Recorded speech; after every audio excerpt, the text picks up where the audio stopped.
Well, hello, shitheads! I'm so glad you're here. And let me just say, Hannibal and Monty will be with you in just a bit. So, it's really important that you like, share, and subscribe to this channel. Also, look out for plunger points, and if you really like them, cast a couple dollars their way, because this shit ain't cheap. I'm just saying. Enjoy, and thank you for being here.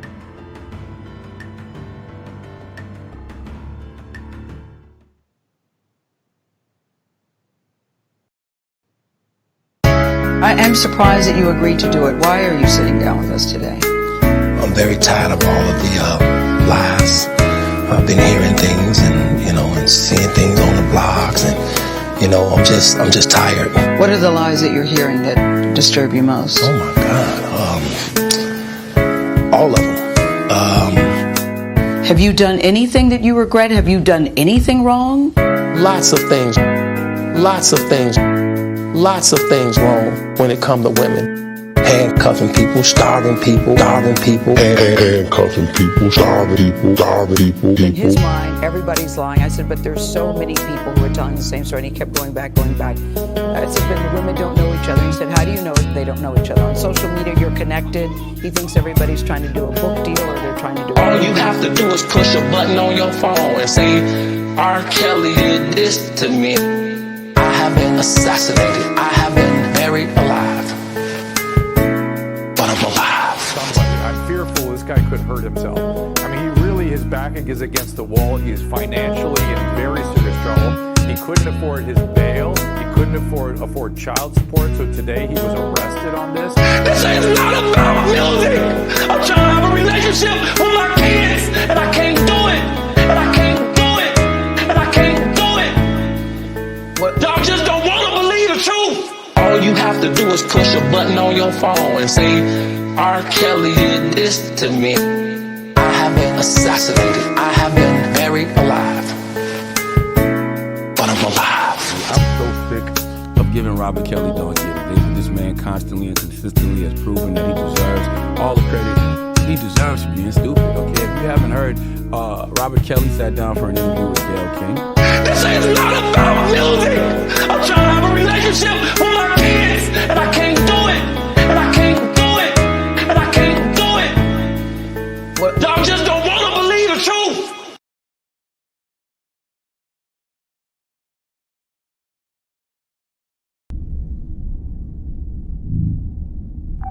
Bridge to Captain Picard. Go ahead. We've just received word from the fleet.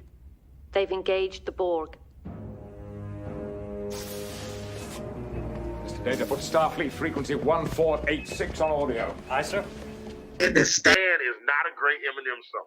No, I did not say Stan is not a great Eminem song. What did you say? What happens when a masked producer and a headphone-wearing comic book artist get together to talk music shit, comic book shit, and political shit on the internet? Monty. Hannibal the Beat Animal. Hannibal and Monty shit show! Holy shit! My name gets to be in the title this time. Hannibal and Monty shit show. Why is my name second? What kind of shit is this? Hannibal and Monty shit show! Let's talk some shit. Get your shit together. Get it all together and put it in a backpack. All your shit. So it's together. And if you gotta take it somewhere, take it to the shit store and sell it. Or put it in a shit museum. I don't care what you do. You just gotta get it together. Get your shit together. There we go. All right. Hannibal, you with us? There we go. Okay. And we are live. See, I couldn't hear it, so I missed. I know. My cue. All right, okay, here we go. All right, are we live? Can everybody hear me? Yeah, they hear you. And we are live. Welcome to the Hannibal and Monty Shit Show. I am Hannibal the Beat Animal. And I'm Monty. And this is Hannibal and Monty Shit Show, episode 54. Maybe an episode about... Daddy's got a new 45. Or Or I got something for his punk ass. there we go. All right. That's what we're working with. So what's up, shitheads? What is same shit? They're saying that we got a little bit of an echo. We got a little bit of an echo. Just a little bit. All right. We'll see where that's coming from. I think I see where that's coming from. Try.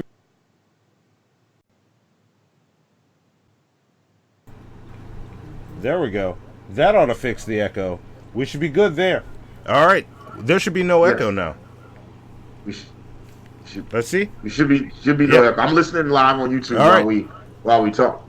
Yeah. It's a shit show. That if you knew all the shit that went into getting ready, like we did not. If y'all knew how much stuff Monty and Zoe do to get this show ready every week, and then as they're getting it ready, it'll just be like out of nowhere. Microsoft will be like, "Hey, guess what? We're gonna do this update and fuck your shit up right before the show." Yeah. So, let us know if there's still an echo. It should be gone right now. There's no more audio that's gonna play throughout this show. We're good. So, there's one more audio clip, so you'll have to unmute when that clip plays. But that being said, I'm in studio with some King Cobra. We got Emily the neighbor here, but we'll get. Yes. I got mine too. Yeah, we got 40s because it's a special occasion. But we'll get to all that shit soon. Before we get to that, I just want to say welcome to all the shitheads. Thank y'all for popping back in. And y'all are fucking awesome, as usual. Like, Penultima went above and beyond and checked the P.O. box as I do before doing a show every week. And Penultima sent us one of the chords we need for getting the music shit part of the shit show done. So we almost have Hannibal's entire setup to do some music shit. That means I got to take a trip to Atlanta soon. Help you get set up with that shit. Yes, which is awesome. You definitely need to come to Atlanta because there's some real cool restaurants to check out. We get to hang out with E Green. Yeah. Hang out. I thought I had a third thing. I didn't have a third thing. Well, that's cool. We'll set that shit. I ran out of things. Hannibal, you're the third thing. Yeah. There's plenty. Yeah, I get to hang out with Hannibal. Like, my brother. So, so thank you, Penultima, for that. We'll get to Hannibal. We'll do music shit. Like, I do art shit. Like, y'all saw the art stream I did yesterday where I drew Absolute Carnage. And that brings me to the pre-show, which did not happen today because there were technical issues. And we will make up for that for all of you on Patreon. We will do a private stream. Like, we'll go DP style and do a private show. So, maybe we'll pack that private show with segments and do what we normally do on pre-show, Hannibal. I don't know. We're talking about it now. We'll see. Yeah, no, I like it. I like it. Matter of fact, do you want to do that Friday? Do you want to do like a pre-show show? Yeah, I'm down Friday.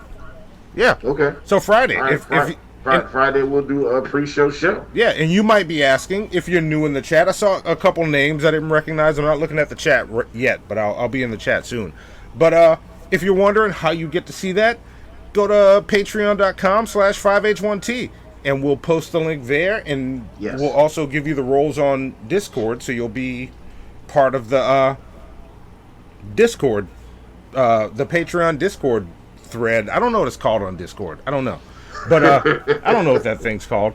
And if you want to support this stream while we're going to help us get a new computer, which we're almost there, we have one more step to do, and then we'll be good to go. Zoe's trying to show me something. I don't know what yet, but I'll check it out in a second. That's streamlabs.com/Hannibal and Monty show. That comes right through. Your stuff should pop up on the screen. If it's $20 or more, it'll read text to voice. And you can also follow us on Twitch, which we're live on right now, and I will be in that chat too soon, which is twitch.tv/5h1t show. We're broadcasting live on Facebook also, facebook.com/Hannibal and Monty show. Yes. Okay. The G-Man ban is lifted. Woo! Yes.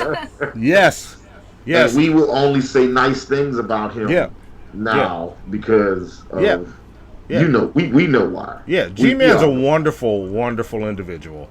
Yeah. He's definitely straight. And he loves his mama and he loves Jesus. Yep. And I only really know he loves Jesus. Yeah. Boy, does he love Jesus. Yeah, G-Man loves Jesus. See, there you go. I said something factual about G-Man. He will drop down to his knees and love Jesus so hard. Like he all right, loves him some Christ. We got to stay on Facebook. All right, so you can also follow us on Instagram at 5H1T Show, which is the same as our Twitter. Snapchat, show_5H1T. The Discord link is in the description. And if you want to be as awesome as Penultima and send us shit, it just went away. There it is. There it is. You can check our Amazon wish list, which the link is in the description, which sends straight to our P.O. Box. Or you can mail us shit directly to P.O. Box 13013, New Orleans, Louisiana 70185. And with all that being said, I just got through the shit. Let's introduce our guest. Zoe, why don't you play the theme music I made for our guests? Here it comes. Oh, hold on. I'm not going to hear. Okay, play it. I'm ready. My neighbor. There we go. We got Emily the neighbor studio with us. Hello, everyone. Yes. Welcome. Emily, how are you? Great. This has been a long time coming. I'm always sitting next door watching the show, so it's actually amazing, and I've been so nervous about today, but I'm here on the show. Don't be nervous. We hang out all the time. I know, but like, when you have important things to say and you're like, oh, don't fuck it up, Listen, none of us really have important shit to say. We're just talking shit. All of us. We're all just talking shit. It's great.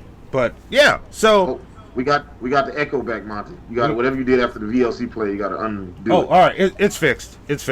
Zoe fixed it. All right. So the echo came while it was playing, and then there's an audio setting I need to adjust, which is why Hannibal can't hear audio, but y'all can. So we went live. So fuck it, we'll do it live. Yeah.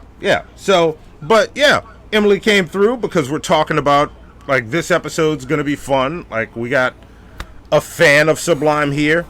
This episode's going to be fun if you're a fan of Sublime. Yeah. If you're not a fan of Sublime... You will be after the show. She's cracking the 40 open already. I'm not waiting. Come on, let's go. Yeah. So, yeah. Like, we got a fan here, we got a super fan there, and then we got Hannibal, who has heard all the singles, or two of the singles. So this will be a fun range of perspectives on this, but we'll get into that in a bit. I wanna give Emily a shot to promote her shit. I got her links in the description. She's got an art show coming up. Like, Zoe, scroll through some of her art. Tell the people about what you do. Or the shitheads. I'm sorry. I'm a graphic artist, but I found out that I'm not a very good editor of myself, so I actually work better when I have tangible items to put together. So I decided last year, after going to the Oddities and Curiosities expo, that I was going to make shadow boxes because they didn't have anything like that there. They had a lot of taxidermy, a lot of teeth, a lot of gross stuff, and I was kind of looking for that niche of creepy yet cute. And so that's what I've been working on for the last year. I've done shadow boxes that are as small as 6x6 to as large as 9x13. And they cover everything from, Shakespeare to imagined spaces to, just kind of classic haunted house themes. And so this is my first show. Saturday, September 21st at the Ilario Center in Westwego from 11 a.m. until 6 p.m. Come and see me.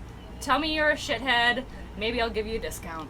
See? There you go. All you have to do is just be in Louisiana. Yeah. And there you go. Yeah. So, there you go. And we're going to have a little bit of echo for the next couple little bits. But please, go follow her on Instagram. I know I have her Instagram link in the chat. I'll also do custom work, so if you are outside of the state and you like what I do, find me on Instagram at tinytableau.shop. It's in the description. So it is. And you can direct message me and say, I'm interested in this, and I can make something for you and send it to you. Yeah, see? There you go. One-stop shop. So, with that being said, thank you for that. And please, again, her link's in the description. Along with, before we go into more, there's another link for Hannibal. Do you want to explain that? So, I'll tell the shitheads about it. So, last night, guys, I had a studio session, and it was a great productive studio session. Shout out to Mike S. the Prophet. We're working on something right now that ought to be pretty amazing. So I'm looking forward to letting you guys hear what we've been working on. But after the session, I decided, well, let me go ahead and get a little bit of rideshare driving in. You know, picked up the first customer, everything's good, and I'm going to pick up the second customer, y'all. I'm going to pick up the second customer at this racetrack gas station. This could actually be a What's Eating Hannibal. I'm not going to do it right now because we got shit to talk about. But I was on my way to go pick up this customer. The light turns yellow at the intersection. I slow down into the intersection, and as I'm slowing down, bam! I get fucking rear-ended at 50 miles an hour. Somebody was going 50 miles an hour and plows into the back of my fucking SUV. It's insane, and it was just like I was. It took me a second because I was all shook up after it happened. You know, I'm alive, so you know. So that's awesome. But yeah, I got fucking plowed last night, and not in the good way, like when you're having like raunchy sex, but like I got plowed, like I just got ran into. That shit felt like I got hit by a fucking 18-wheel truck. Like I got hit, and I called the police, and then I called Monty, who didn't answer the phone because he was asleep. Sleep. See, always blaming shit on being asleep. You know what I'm saying? I had to bring Zoe to school. You need to wake your punk ass up.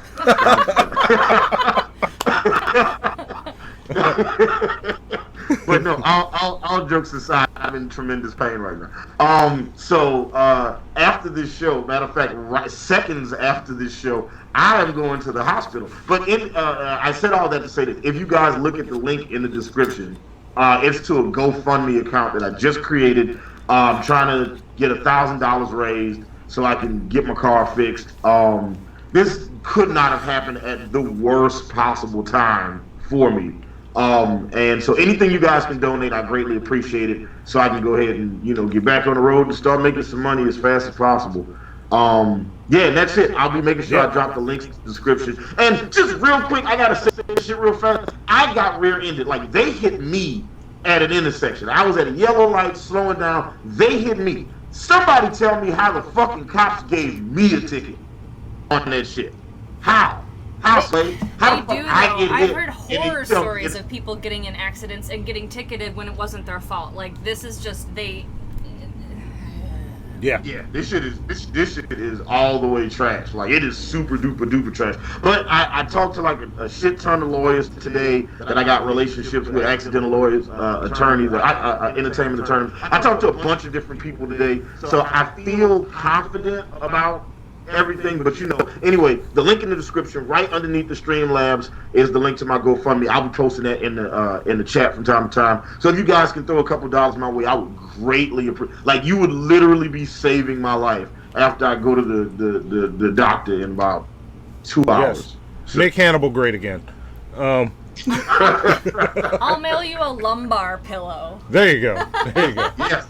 Listen. That right now is just that lumbar pillow would just be all the way the move right now. So you know, if y'all see me wrestling around a little bit, that's why I'm trying to get comfortable, because my back is just messed up. Yeah. All right. Well, with all that being said, why don't we talk about what's coming up next? Yes. Here it comes. Try to make it clout, cause we up next. All right. So there's only one thing coming up next so far, because I haven't scheduled out next month yet. Next week is our torture episode. Thank you, Barry. I haven't watched any of these movies yet. But we are watching. I watched one. Really? Was it torturous? Don't tell me which one. I watched. Don't tell you which one. Yeah. All right. So I'll tell you this. I watched one of them today, and I was like, man, this movie is not good. Like, okay. It is like straight up, like, it is not a good movie. It's like, man, it was like they really phoned this one in. It's like, shit. All right. Yeah, we're watching the 5 worst reviewed Keanu Reeves movies. So. Do you have a list of those thanks to Barry Sykes. Yeah, we have a list. Thanks to Barry Sykes, whom we love. He chose this particular torture challenge for us. And let me go ahead and tell you now, it is torture. Yeah. All right? This movie was not good that I watched. Yeah. And I also have to say, because of Barry Sykes, He came by with a friend, and we had some dinner, checked out our system. Within the next couple weeks, there will be a new computer running the shit show. And, yes. like, that's coming. Like, it's, I'm stacking a few things, trying to get, like, all of your donations from a lot of the different places are just sitting there right now until we open the Sweet Halloween and Collard Greens bank account. So, once that goes in, it goes to a computer. So thank y'all shitheads for that. Y'all bought a computer to fix the show, so when shit runs better, that's all thanks to y'all. Thank you. But the movies we're watching are Exposed, Generation Replicas, Siberia, and The Watcher. Those are the movies we're watching, and that was loud. Sorry about that. So that's what's coming up next. And yeah, I already shouted out Penultima. I'm trying to make sure I get everything out. Also, no. All right, let me go ahead. I'm getting blowed up right now. Leave me alone. I was gonna say, Penultima had to mail that package internationally. Yeah, so that's true. He's already gone above and beyond anybody that actually lives in the country. That's true. That's true. Thank you for that, Penultima. Look at Emily shouting out Penultima. He had to fill out a customs form for that shit. All right. All right. Good job on that shit. So, there we go. And then, I'm going to play another thing you won't be able to hear, Hannibal, but you know what it is. So here it comes. So here it comes. I got one question for you. Okay. What's up, nigga? You want to talk some shit? Yes. There we go. There we go. Yes, I do want to talk some shit about Sublime. I am ready. So, I've listened to all of these albums in the last 5 days, 4 or 5 days. Like, I literally, like, in the last 4 or 5 days, I just banged all the Sublimes.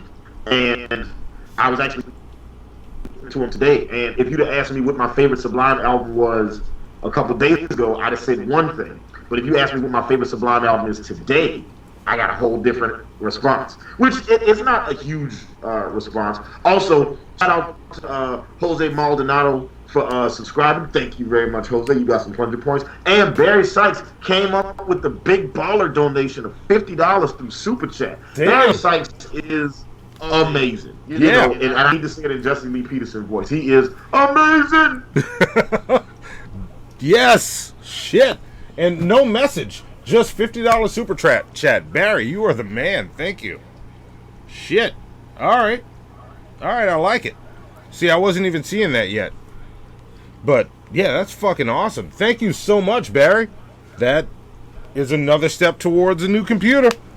Like, it's there. Like, I get to get some new bells and whistles for that shit. Or, you know, maybe me and Hannibal will start, you know, making some money off this shit and do more shit for y'all. So we'll see. But yeah, fuck. I'm blown away by the $50 donation. Thank you. I'm trying to get all my shit together now so that we can do the show. I'm trying to see the chat in the other places. In case if y'all are talking to us on Facebook, Twitch, or Periscope, I don't see it just yet. But I will soon. I just clicked the chat button for it. So, with that being said, are y'all ready to dig into this shit? Yes. Very much. Yes. So. All right. Yes. Now, can you guys hear me okay? Is my audio coming through all right? Because you're better. My internet is acting stupid again. Yeah, you're better. You broke up for a bit and then you came back. So. Okay. All right. Let me set it up like I usually do. We'll start, and the way we're going to do this is the albums we're going to be talking about are going to be 40 Ounces to Freedom, Robbin the Hood, and the Sublime self-titled album. And then after that, the albums that came out after that were by Long Beach Dub Allstars, which was Right Back and Wonders of the World. Then after that, we get Sublime with Rome, who put out Yours Truly, Sirens, and just recently Blessings. So we're going to go in reverse order so that we save Sublime for last. Like Sublime. And we're going to start by talking about Blessings, which came out May 31st, 2019. So Sublime with Rome, for anyone that doesn't know, originally started as Eric Wilson and Bud Gaw, the remaining members of Sublime, and Rome Ramirez, who was a fan of Sublime as a child from North California that ran into them somehow, you know, one of those serendipitous things.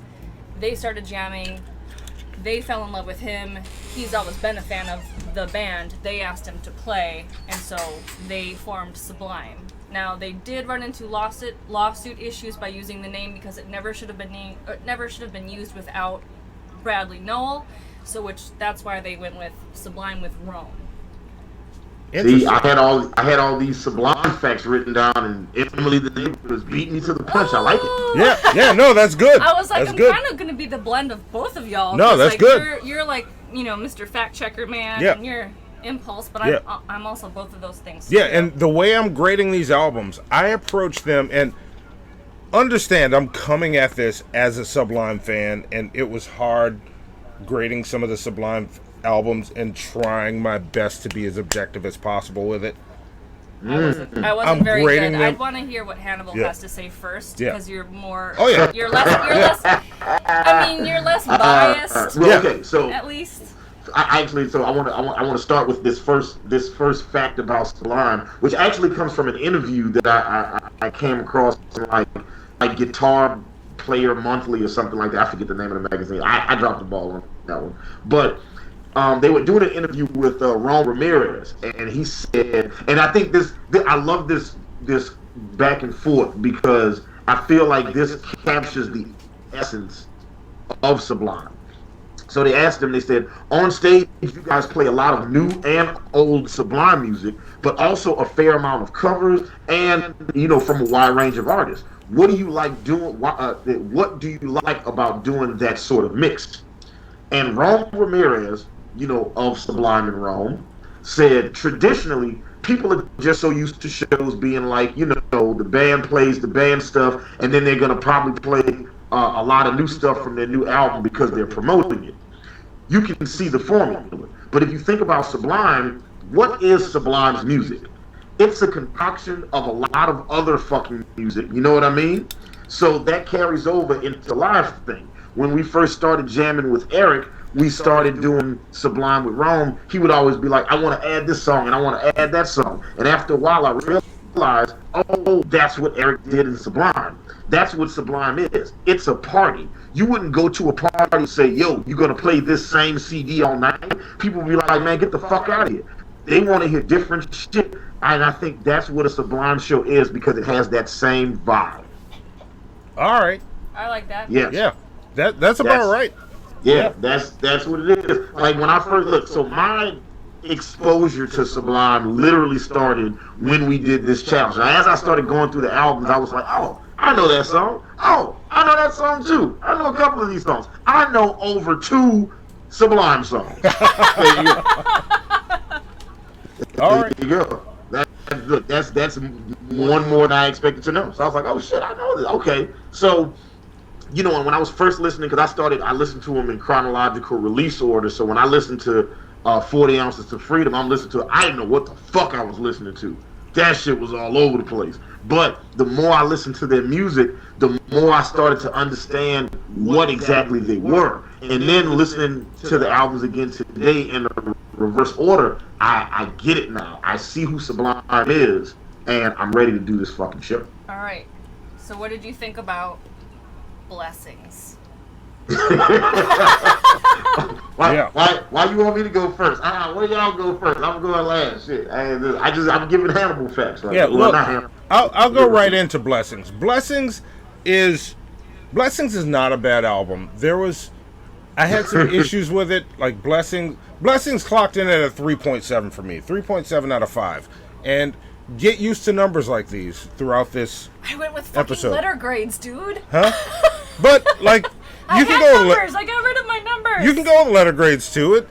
What would a 3.5 count? See? But nothing quite hit. Nothing would have hit an A+. Does anyone else want to know that I brought my fucking notebook?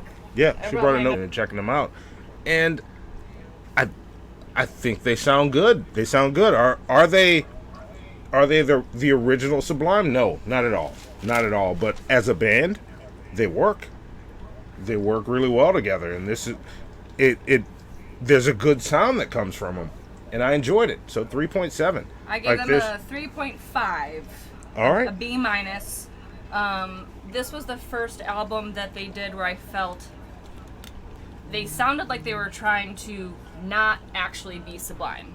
I have a problem with any kind of band that comes after, a frontman and tries to be that band. Yeah. Mm-hmm. I hate Fair it. enough. So the sound that they had on this album was distant enough from the original idea that I felt like they were kind of standing on their own.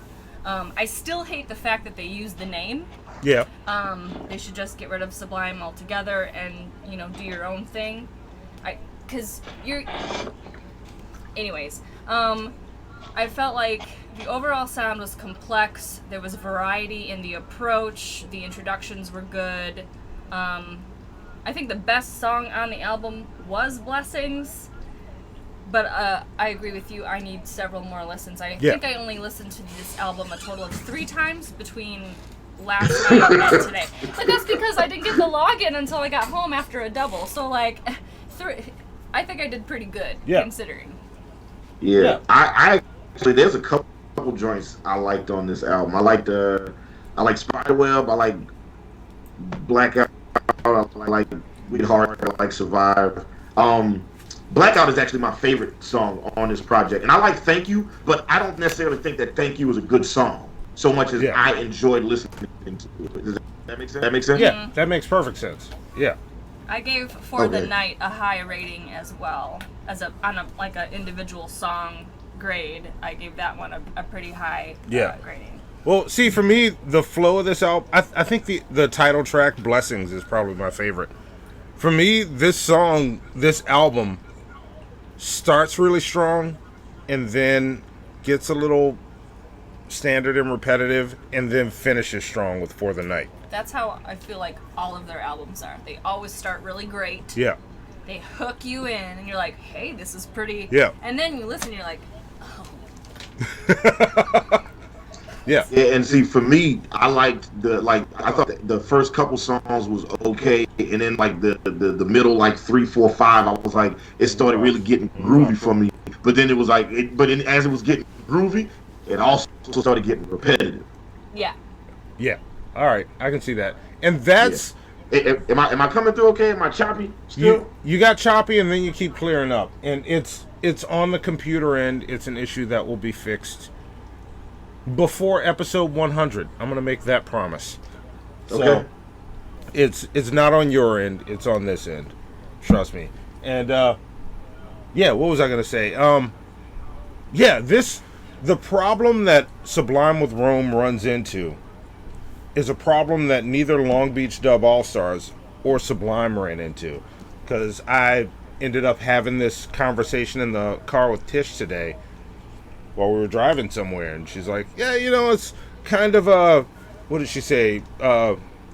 She called parts of it redundant, and I was like, Sublime redundant. And I was like, really redundant? No, Sublime was really good about mixing it up. Wait, there was a standard that they go to. They would always go back to a standard, and I think Tish always popped in when the standard came in. Oh. But girl, we need to talk about that. Yeah, they were good about mixing it up. So Tish, second time today, I just fucking put you on blast. Sorry. Can we give plunger points to Pirates of Darkwater and Benjamin Meredith for making KRS references in the chat? There you go. Write them down, Zoe. Yeah. Yeah. So, this album was of the 3 Sublime with Rome albums. No, I was about to say I think this one is. I was like, I didn't like Sirens, so we're gonna get to Sirens in a second. So. All right, yeah, but so what grade did you give this? I know we're not there yet, but I was just like, I after listening back to it, I was just like, So look, this album was the first album that they did with John after John Freese stopped being the drummer. Josh Freese. I apologize. I said John. I meant Josh. Josh Freese is a phenomenal drummer, and I'll get to him in a second. But they did this one with the drummer from Tribal Seeds. His name is Carlos Verduga. And Tribal Seeds is a band. All right. that exist.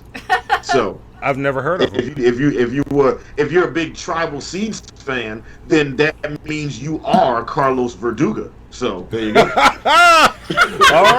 All right.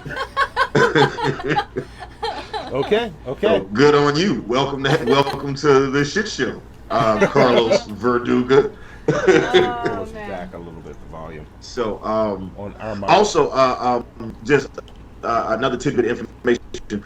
In February of 2018, they were working on this project. When they did Wicked Heart, that was the song they did that everybody got excited, specifically Eric Wilson. And Rome Ramirez said Eric Wilson is not a man of many words. And when they did that song, he was like, wow, this is a hit. Now all we can do is fuck this up. So and that's probably all he said too.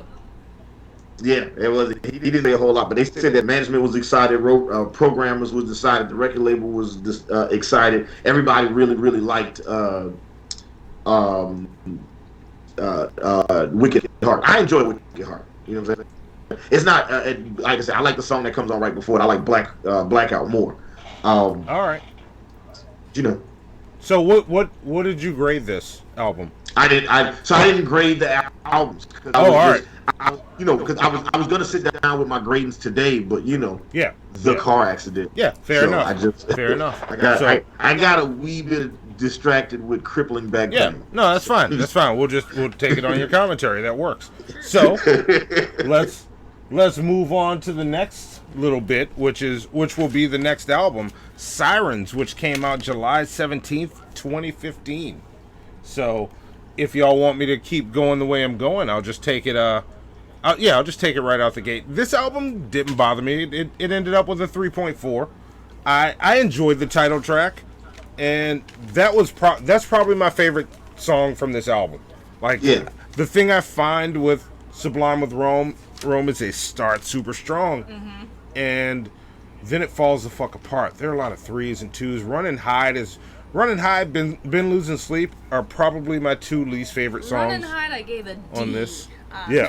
This album was, and a 3.4 is not a bad album. I don't think this is a bad album. It's just it's better than Insane Clown Posse. This is about as good as a Nickelback album. It was average. Yeah. Just you made a record. Congratulations. Yeah. You get a gold star. Yeah. But here's the thing. This is a discussion that's gonna come up later, because I reviewed my numbers and I stand by them, and I'm gonna repeat that. Hannibal, Emily the Neighbor. I reviewed my scores and I stand by them. Okay. When we get to Sublime. So remember what I'm grading these Sublime with Rome albums. Yeah. I will. I'm definitely going to remember how you grade. You ain't got to worry about that. Yeah. I'm gonna remember this shit so we can fuss about it later. Yeah. So this allegedly. Yeah. I might cause a problem. So I'm just saying. But yeah, Sirens 3.4 for me. So. For me, again, another strong start. Sirens was probably, according to my grading scale, the best song on the album. They sampled from the Beastie Boys' Kick It, which I feel is a nod to the sampling that Sublime did on Let's Go Get Stoned. Yeah. And it kind of rubbed me the wrong way, because I was like, you can't do that again. All right. Well, I felt that. I feel that way, at least, because if you're already like a reincarnation of this band and you're doing something that they already did, I see that. It doesn't sit well with me, so I didn't like that. House Party is a pretty fun song, especially when I was like re-listening to everything today. But it sounded so much more poppy and trendy. Like, it kind of almost sounded like Panic at the Disco. It kind of had that kind of whiny, high pitched, like his register got a lot higher on that song. And it just reminded me of like these other kind of current pop bands that are out there. I hear more Imagine Dragons in them than Panic at the Disco. It's like they listened to a bunch of that and said, let's duplicate that. Well, and here's the thing, I don't know current music all that well, so I might not even know the name of the band, but I know what they sound like. Yeah. Panic's one of my absolute favorite bands. That's why you got the look. Okay. I kind of hated how he kept referring to the female protagonist in that song as a princess over and over and over again. Princess, princess, princess, princess, and he does that a lot, and that really kind of pisses me off too. All right. This album overall really sounded the same. It was repetitive. It kind of got lost in the background a lot for me. Nothing really stood out, and I kind of felt like they were trying too hard. Yeah, this album sounds like when I'm doing music and I meet an artist and I ask them what genre of music, what's your genre, your classification of music, like how do you describe your sound? And some people was like, oh, I'm a rapper, I'm a singer, I do rock music, alternative, this, that, all these different genres. But one of my biggest pet peeves is when I talk to people and they say, oh, what do you do? And they say I make pop music, and because the literal definition of pop music is that it is popular music. It is whatever is popular in that moment. So what's popular will shift with the times in the marketplace on a regular basis. So if Nine Inch Nails is what's popular at the time, then they are making pop music. I say all that to say this. Every time you come across acts that try to make pop music, they try to make what they think the radio wants to hear, and that's what this album is. This album sounds like when people try to make top 40 music on purpose. Yeah, that's what this album sounds like to me. It shifts wildly between tones on this album, and where the original Sublime albums kind of run together like one long frat boy mixtape. This, like, the changes in tone, they come out of nowhere. Like, I'm not a fan of this album. This might actually be my least favorite of all the albums that I listen to. I enjoyed Sirens, and I can tolerate Brasilia. There's things about that I like, but I don't think either one of those songs is great so much as the more I listen to them, the more they kind of grow on me. House Party is like I said, it's what happened when it's like somebody sat down and tried to listen to a bunch of Sublime songs and then tried to make a pop song, and that's what House Party is. It feels like somebody trying to be cool. That's what that song feels like to me. That's why I feel like using the name Sublime in your band name is just so wrong. Yeah. Because you're not that band. You will never be that band. I can see that. Yeah. Yeah. This isn't my least favorite. Like, I think they still sound good, but I agree with everything y'all are saying. They do sound like they're trying to be cool. But the times when they hit it, when they tried and they succeeded, I'm like, all right, that sounds like some cool popular shit, and I like what you did. I would listen to those songs again. They still work. I can still tell they're trying, but Sirens is still not my least favorite. It's probably my second least favorite of all of these albums so far. Yeah, so you know what? That might actually be the case for me too, because I'm thinking about the order of albums. I'm like, no, there's one or two albums I didn't like as much as this. Like, because there's some albums where I didn't like nothing on them. I'm just like, bro, this shit was hard to listen to. Yeah. Yeah. Also, what you guys think of Promised Land?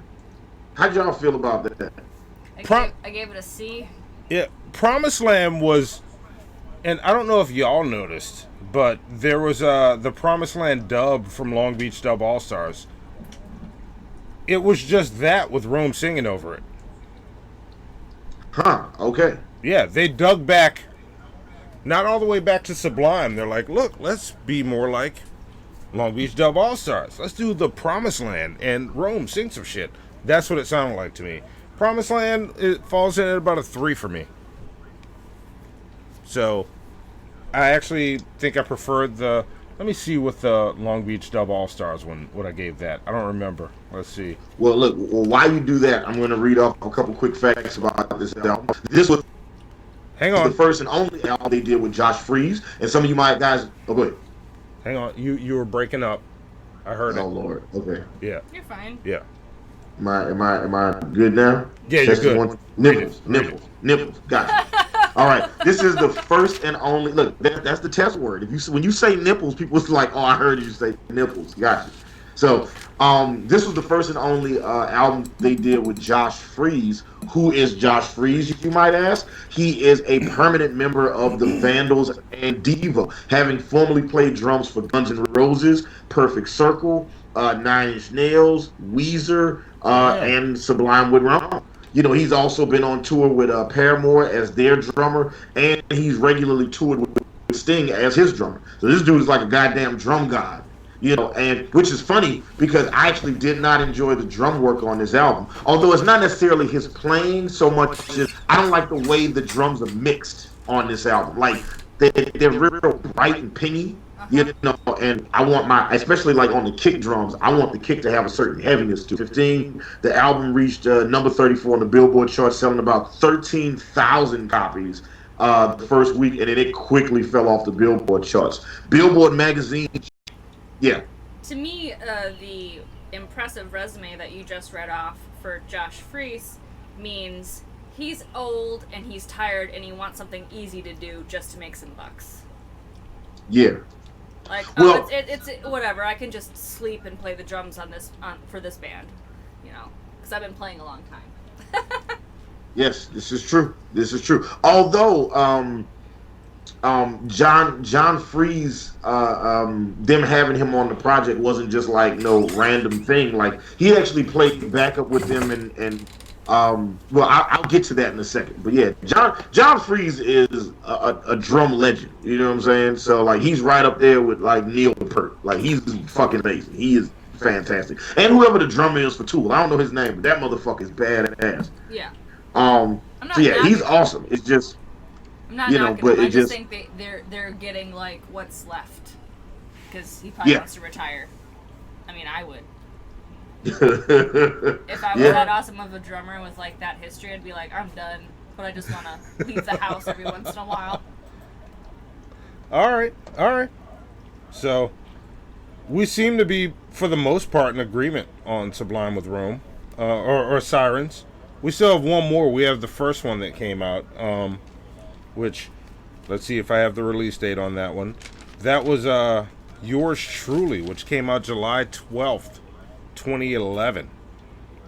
So, yes. Yeah, this album I discovered not that long ago when about the time I moved into the place I'm living in now, which means nothing to you shitheads, because y'all don't know when the fuck I moved here. Y'all don't even know where here is. But I'll give you a clue. It's next to my house. Yes. Yeah. I found this when I moved here. I was going to pick Zoe up from school one day, and I'm just scrolling through. I'm like, I haven't listened to Sublime in a while. So I searched by Google Play Sublime, and I go, what the fuck is Sublime with Rome? And I see Yours Truly. I'm like, oh, who is this? Let's check it out. So I downloaded it and listened to it on the drive to pick her up. I fucking loved this album then when I heard it. With no backstory, nothing about it. I didn't know the story behind it. I didn't know who the fuck Rome was. I didn't know anything. I just listened, which is the way I like to consume music, movies, anything. I like to go in blind. I want to hear the product, and I want to judge the product as what it is. Is this good? Is it something that I'm going to enjoy? Mm-hmm. I enjoy Yours Truly, and even now, I still enjoy Yours Truly. This album is, in my opinion, the best Sublime with Rome album. I gave Yours Truly a 4.1. I love this. Standouts for me are Take It or Leave It, You Better Listen, and Can You Feel It? Songs I... Wait, say that again? It's Take It or Leave It, You Better Listen, and Can You Feel It? So I got two of those as my standouts. Yeah. Can You Feel It is actually my favorite of all the Sublime with Rome songs. Really? All right. Yeah, all right. Yeah. But look, because it's the old school reggae feel. Yeah. You know, it's just like that shit. That shit sounds like some shit I play at a fucking beat battle. Like I was like, oh yeah, this shit was. And I liked it before Wiz Khalifa popped up, and then Wiz Khalifa popped up. I was like, well, look at you. Yeah. Look at y'all. Right. Look at y'all. Y'all starting over, and you got Wiz Khalifa. All right. And I made the joke when driving with Tish while listening to it. I was like, hey, this is that Wiz Khalifa verse about weed. It's funny because they're all about weed. And that's exactly what I said to her when she looked at me like, what? It's like, it's funny because they're all about weed. But, yeah. So, what did you think, Emily the neighbor? I gave this an overall C rating. Okay. Again, just very average. This album was particularly skanky for me. You know, very ska, very specials, very, you know, pop kind of. It was a little too produced, it felt like. Now, since this was the introduction to Sublime with Rome, this was the first time we were ever hearing this person's voice. So there was the immediate need by fans, myself included, to kind of have that feeling again. And he does have that uncanny similarity to Brad's voice. You know, there's like that roughness, there's the breathlessness, but at the end of the day, it's still an imposter. It's not Brad Knoll. It's still someone that's trying to be him, and it bothers me. All right. And I have a couple of notes on these songs too. So like again, the start is strong. Panic was good. Only what was a little bit higher with a grade overall. But this is where that emo kind of vocalization comes in. It was just whiny, and that is not at all what Sublime was. So I was like, okay, whatever, that's gross. Lovers Rock, Murderer, My World, Paper Cuts, and PCH I have bracketed as all sounding the same. Okay. Same old situation when I was listening to that. I was like, wait, why does this sound like a song I know? Oh, because they borrowed like the guitar riff from Jailhouse and basically recorded a new song over it, so that one's out for me. Damn. Yeah, they do that a lot in their songs too. Like they'll grab like a bass line from this song or a guitar riff from that song. Like they do that shit a lot in their records, which I think that comes from them doing a lot of live shows, and they do a lot of cover songs at live shows. And I think that it's like you'll try something once and then it works and be like, man, let's incorporate this into the album. And then, you know, or they try to make the album feel like a live show. Like it's a very interesting, I'd love to see their creative process. Yeah. The last note that I have was on Take It or Leave It. Again, calling the woman princess. I was like, fucking stop with that already. Like, I don't know what... Don't save me, I'll save you. Thank you very much. There you go. There you go. And then, as far as just some kind of notes on this album around the time, because this was the only album that Bud Gaw was on before he left. He left the band in 2011, and they interviewed him in January of 2012, and he was saying himself that in hindsight, I would not have used the name. And he's talking about Sublime, the name, because this is when the lawsuit happened initially. He said, I didn't want it in the first place. The recording was awkward. It felt rushed. I felt like I was playing someone else's parts and songs.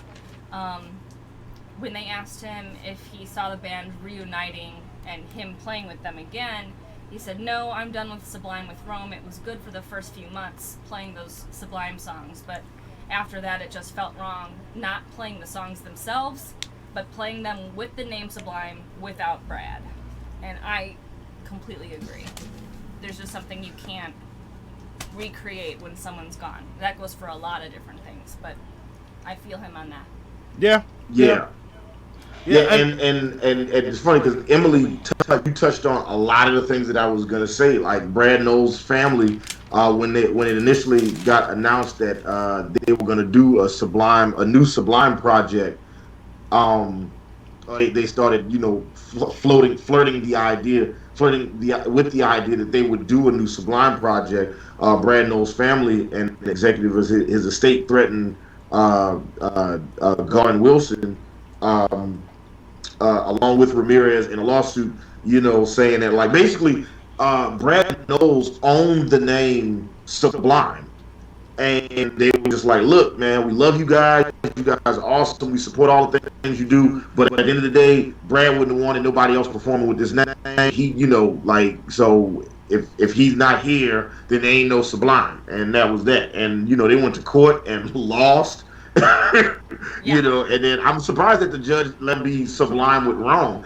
And it's weird because when I listen to the Sublime with Rome albums, I understand why Sublime fans don't like. So, and just for context, this album, Yours Truly, which is my second favorite of all the Sublime albums, I thoroughly enjoyed this. I thoroughly enjoyed this project. I don't know if I enjoyed it as much the second time around, and now that I have an idea of who or what Sublime is, I feel like if I listen, the more I listen to it, the more this album would just piss me off. But upon initially listening to it, I thoroughly enjoyed this album. There's a bunch of songs on here that I listened to like over and over, repeat. But I also understand why they're fans. Like, look, Ron Ramirez is a better singer in terms of his vocal ability. He is a better singer than Brad Knowles. But like being a good singer, being a good vocalist is not the end all be all for being able to translate into your audience. It's like being able to translate those emotions and that energy and stuff. It's like Rome is very polished. His sound is clean. I like him. But all these albums would have been a whole lot better if they weren't called Sublime. They should have just called them something like Emily said earlier. All the Sublime with Rome albums should have just been something else. They should have just called them, came up with a whole new name, and just been like, yeah, two of the guys from Sublime got with this guy, and they did this. Two guys from Sublime in a band called something else. No, but you can't even see. Here's the thing: you can't even use the name Sublime because then it suggests something that this album isn't. Yeah. And all it's gonna do is just piss people off. When you suggest it because all it does is it immediately invites the comparison to Sublime. Right. And it's not like it opened up like a big huge door for y'all where it was like people was like, oh man, I love Sublime so much, I'll take anything you give me. It's an emotional like a lot door, for sure. Yeah. I mean, think of how I don't know about anybody in this room, but let's just be real. When it comes to music, you associate moments of time, feelings, relationships. It's emotional. So when you, like you just said, when you come out and say, we're Sublime with Rome or whatever, you're opening an emotional door that is going to be unfulfilled. You can't lead with that and expect to be welcomed. Yeah. With, Yeah. No, I get that. Now, I've been to their shows. I've been to one of their shows, and I'm going to be going again. Yeah, in October. I'm going. We're going. Yeah.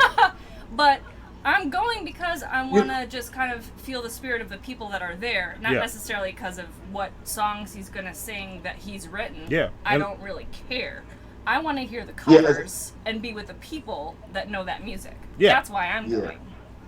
Yeah, so it should be fun. I think they. Go ahead, Monty. Go ahead. Yeah, no, I was just looking at the chat. We've been ignoring y'all this whole show. I want to get y'all chime in on Sublime with Rome if y'all have heard any of it. I see they Planet Mars saying nobody's heard Sublime with Rome at all. Nobody but us have heard Sublime with Rome. I see XDC Bell. Ecstasy. There we go. Bell. Kind of on a nostalgia. Monty don't do drugs, so he don't know. He doesn't recognize it. But I see you, Ecstasy. All right. I see it too. All right. I mean, I don't do Ecstasy, but I recognize the name. All right. You know what I'm saying? That used to be Zangri. I did it once. I took a shower and I shaved one leg. That was it. Damn. That's okay. Fun. Yeah, but I feel like I feel bad for Sublime with Rome because Sublime with Rome could be the greatest band on the planet, and Sublime fans would still shit on them every time. Yeah, because it's not Sublime. That's true. And I'm like, I feel like there's an impossible standard that was placed on them, and I'm just like, don't even do it. Like, you should just change the name, just be something else. Mm-hmm. Yeah. All right. I can see that. Sublime with Rome albums are not Sublime albums. Like, like listening to the albums side by side, it is a different style of music. It's more and it's weird because I would Sublime with Rome is more along the lines of the later 311 stuff and less like the Sublime stuff. Like it's not they're related, you know, they're cousins, but it's not the same. Right. Right. I agree with you. They're brighter, they're more poppy. Yeah, they're way poppier. So it's like if you like pop music, then you like check out Sublime with Rome. If you don't like pop music, then don't check out Sublime with Rome. But it's a good, for me, I thought, at least Yours Truly, I think is their best showing. I think they came out with their best, and then I think it was downhill from then. And not to say that they're bad now. I don't think they've ever. This is their Marshall Mathers LP. Yeah. Which, you know, this is as good as it gets. This was the Eminem show. All right, so you think they have a great album in them? And the Sirens was encore. Okay. And then I would say I don't know what the last album is. I can't. It's hard to compare to Eminem. I don't even know what to compare Blessings to. That's tough. I'm gonna have to think on that. Look, Sublime with Rome isn't a bad band, but if you love Sublime, you're gonna probably hate Sublime with Rome. You know, Monty likes Sublime. Emily loves Sublime. There's a difference. It's true. There's a difference. You know what I'm saying? So Emily is like, you know, she's ready to fucking buy a sniper rifle and shoot Ron Ramirez in the forehead. You know, Monty's just like, I'll check them out. They're cool. All right. Fair enough. Well, let's hit the next album. Like, that's it from Sublime with Rome. That was their first. Now we're gonna start getting into the shit. Like, let's get closer to the source. Yeah, we're getting closer to Sublime. So we're gonna hit Long Beach Dub Allstars now. This was their second album, Wonders of the World, which came out September 11th, 2001. Here we go. You all right? You back? Yeah, it all froze up for a second. All right. The Long Beach Dub All-Star. Yeah. Wonders of the World. Yes. Wonders of the World. If you're a fan of UB40, you know, and white reggae, then this is the album for you. Yeah. Did you want to give a history on the members? Well, which one? You know, there were like 47 members of this band. Well, at one point, these motherfuckers was like the ska version of fucking Earth, Wind, and Fire. So there's a bunch of motherfuckers just hanging out playing music and shit. Basically, everybody that hung out with the band is in this band, including their tattoo artist Opie Ortiz. He was the lead singer. Their producer. Everybody. So everybody that had anything to do with like the inner circle was in this band. Yeah, and this. Okay. Which when you have a loss that great, the only way to kind of deal with that is to get together with all your friends and try and be productive. So this is what this felt like to me. Both of these albums was just kind of dealing with grief, being together, trying to be productive, and not fall into more drugs and alcohol, which they did anyways. But yeah, that's. But at least they were trying, and I think that's valid, even though I gave them really bad scores. Yeah. This album, the Long Beach All-Stars Wonders of the World, came out on September 11th, 2001. So the album was obviously overshadowed by the landmark event that everybody remembers. Jay-Z came out with The Blueprint. The Blueprint came out September 11th.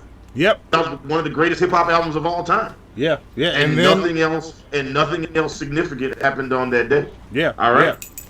Yeah. This was just like a thing that happened on top of that. That's what this album was for me. Like, the only song that, and still to this day, it's still one of my favorite songs.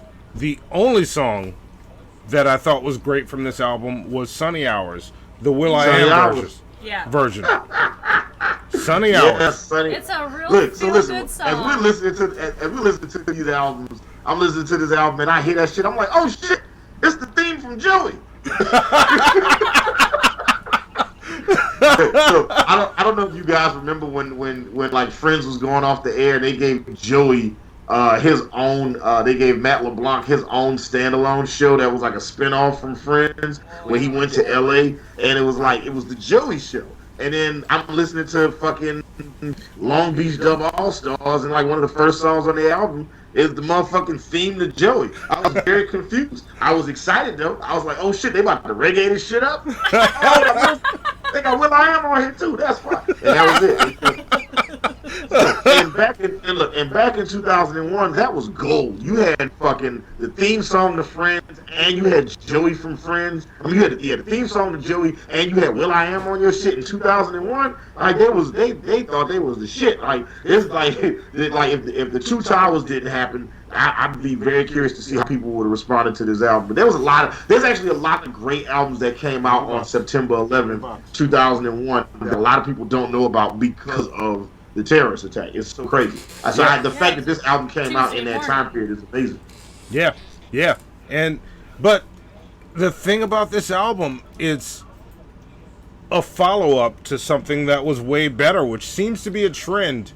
There's only 2 bands that followed Sublime, but it seems to be the trend with it, because I think Right Back was better, which we're gonna get to in a bit. Well, that's what you think, Monty. So y'all chime in. What give me more? I think it was better. Like I think there are a lot more weak songs than strong ones. Like Sunny Hours is the only song, or no, one of 4 songs that got high. No. Life Goes On. I enjoyed Life Goes On. I really like Life Goes On. Yeah, I gave that one good high marks. And that's probably because it doesn't sound like a Sublime song. It's a different type of song. And then there's what else? What else did I give high ratings? I don't even like. There's some 4s, but then there's a lot of 2s in there, like The Lonely End, Talking the Truth, Free Love. Kablaminate. Kablaminate is garbage. Oh, I hated Kablaminate. I hated that shit. Like that was the Long Beach Dub Allstars trying to remake Caress Me Down, but they didn't have enough drugs in their system to pull it off. So this is for me a better album than Right Back, considering the 2, but that's not saying much. I still gave it just a C+. Opie is shit for singing. And I know, Hannibal, you just said that, like, you know, in your opinion, Brad is not the best singer, but Opie is the worst singer. Yeah. Opie is not awesome. And they perform live all the time with him as the lead, and that's amazing to me. It's just I don't know how that happened. And I don't know if this would be a good, fun photo op if you want to put that up in your camera, but I did hang out with Opie after the Long Beach Dub All-Stars show in 2001. Can you see that? Yeah, there it is. Hold it up a little bit more. There you go. There's me and the Ope. Like, there it is. Yeah. Yeah. The Ope. It's definitely more of a unified sound compared to the first one. The style I thought was more committed, but overall it still sucked, and it was too poppy. And for me, the sound overall was a sellout. It was just, not good, not great. All right. But at that time, it was something that we could hold on to. So it gave me something else to think about other than, the towers and shit. All right. I see that. And what do you think, Hannibal? And what's up, Luna? What's up, Kilo? I like Kick Down. Wait, no, that's from Right Back. Did we move on to Right Back? Oh, I'm sorry. Wait a minute. You're right. I'm on the wrong. I'm looking at the wrong thing. Okay. Oops. Yeah, I mean, look, Monty hit the nail on the head on this one. Like, you actually said a lot that I was gonna say. It was like, I think this album, the songs that I don't like on this album, I really don't like it. There's more songs that I don't like than there are songs that I do. And Sunny Hours, you know, with Will I Am is, you know, that was the joint. And that might have just been more of a nostalgia thing because, you know, I admittedly, you know, am almost slightly ashamed to admit I was a huge fan of Friends. And, you know, I watched the Joey Show. At least I watched a couple shows. I watched a couple episodes. Didn't really work for me, but, you know, I tried it out. So when I heard the song, I was like, oh, this shit is dope. And I didn't like nothing else on the album like that. All right. Nah, yeah, I was not a fan of this particular Long Beach Dub Stars album. Long Beach Dub All-Stars album. I had to fucking say that shit twice. But, look, this album exists for a purpose. This is like, you know, you're at an outdoor festival, you put an album on that you can just kind of vibe to and kind of drink and party with your friends. That's the place for this project. That's where it exists. And you know, I mean, you know, so if that's your vibe, then you know that you're gonna like this album. All right. Also, Luna, I would love to do. I'm iffy about doing Bjork, but I would love to do Muse. I actually just went to a Muse concert. Was the last concert I went to this year, and it was an awesome fucking concert. They brought a fucking big ass alien on stage.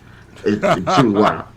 Yeah, awesome. I didn't know I liked the Muse until I seen them live, and I was like, oh shit, I think I'm a fan now.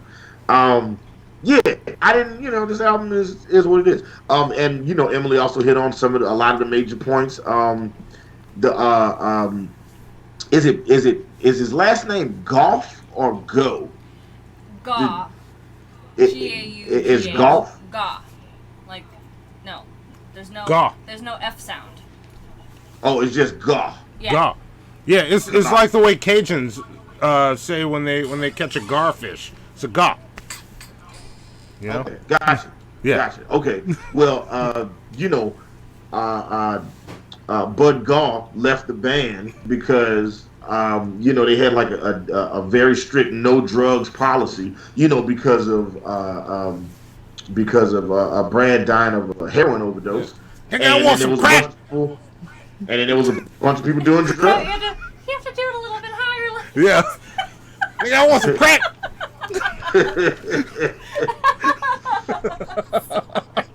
Yeah, and that was it. And then that was just the fucking, that was it. So he left the band. Like, that dude is all about leaving bands. He's just like, y'all doing what? I quit. Like, Bud Gaw has quit more bands than you have started. Right? He has quit more bands than you played lottery numbers. Like, this motherfucker is all about quitting. It's like, what you gonna do today, bud? I'm gonna join the band. I'm gonna quit in the week. Oh my god.